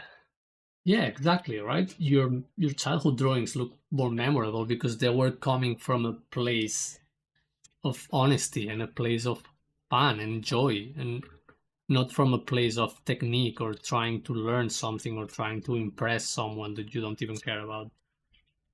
And yeah, ideally we should be able to do both, to because we all like technique and we all like learning cool things and making cool things, but it's also really easy to forget that. And I say that from experience because I did spend many years of my life just learning skills and techniques and not drawing at all the things I wanted to draw.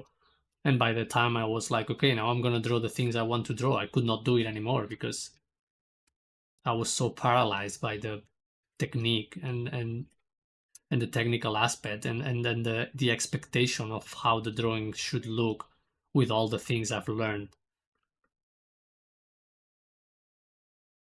And all that is bullshit.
Kyo is gonna head out. Alright, Kyo. Thanks for always being here. You never miss a stream. You are amazing. Uh, I'm gonna be leaving soon, so have a good rest of the day. Yeah, I'll see you soon. We gotta catch up on voice chat or something. I drew like so many random characters without any skills prior, and now I try to break down stuff technically, and I get on a chokehold. You're free anytime now.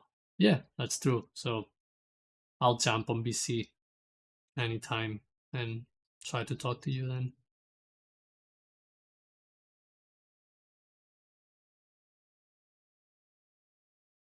But yeah, I get what you mean with the technical chokehold.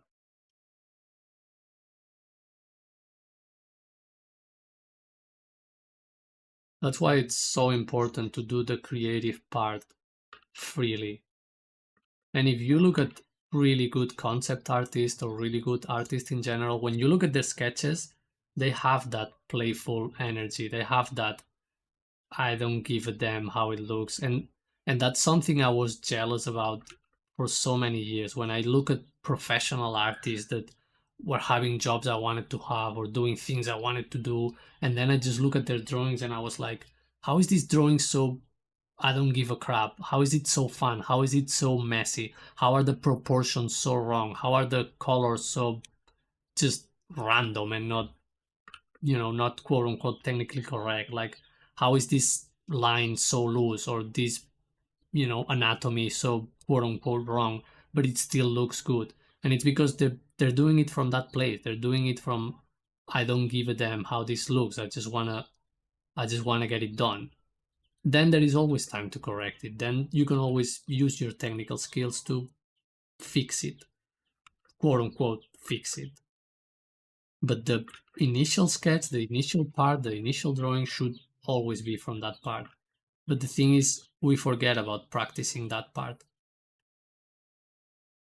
And, for so many years, I thought that I had to earn the right. I had to prove to the world that I can do the good drawing, the quote unquote good drawing before I can do the fun drawing. And it's the other way around. If you never do the fun drawing, you're never gonna be able to do the fun drawing. Because guess what? You get good at what you do. You get good at what you practice. And if you don't practice the fun drawing, drawing's never gonna be fun.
Gotta be taking my leave soon to get ready, stuff ready for my first year at college.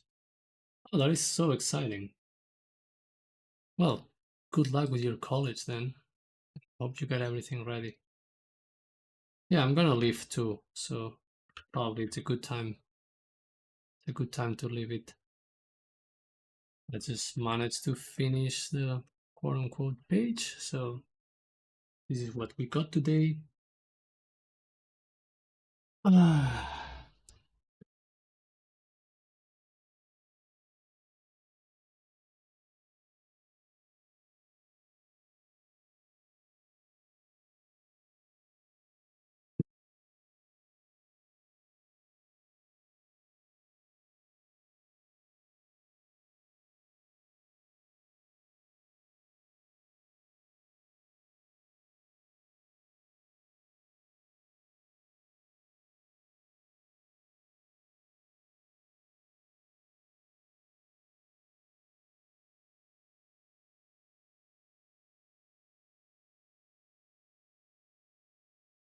Take care, Krishna.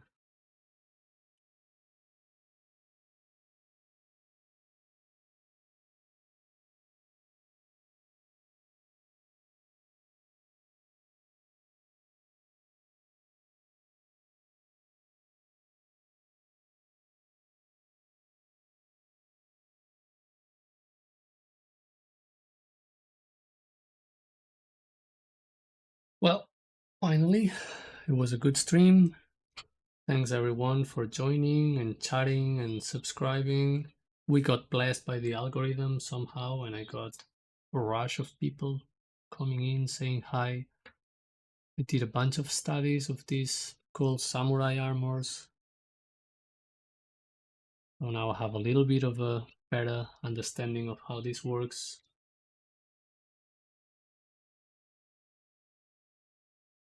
Yeah, nice meeting you too, Choki. Or whatever I say your name. I don't know if I'm saying it right or not. Probably not, but hopefully I'll see you next time. I'll try to stream again tomorrow at similar time.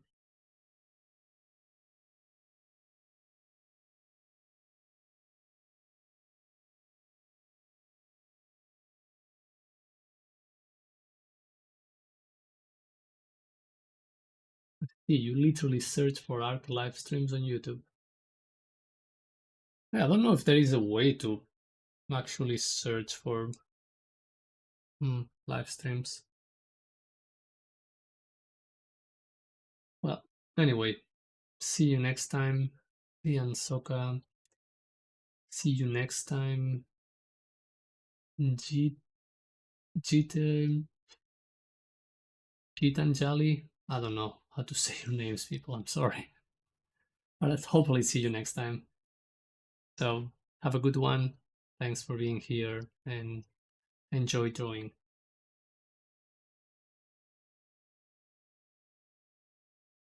Screen.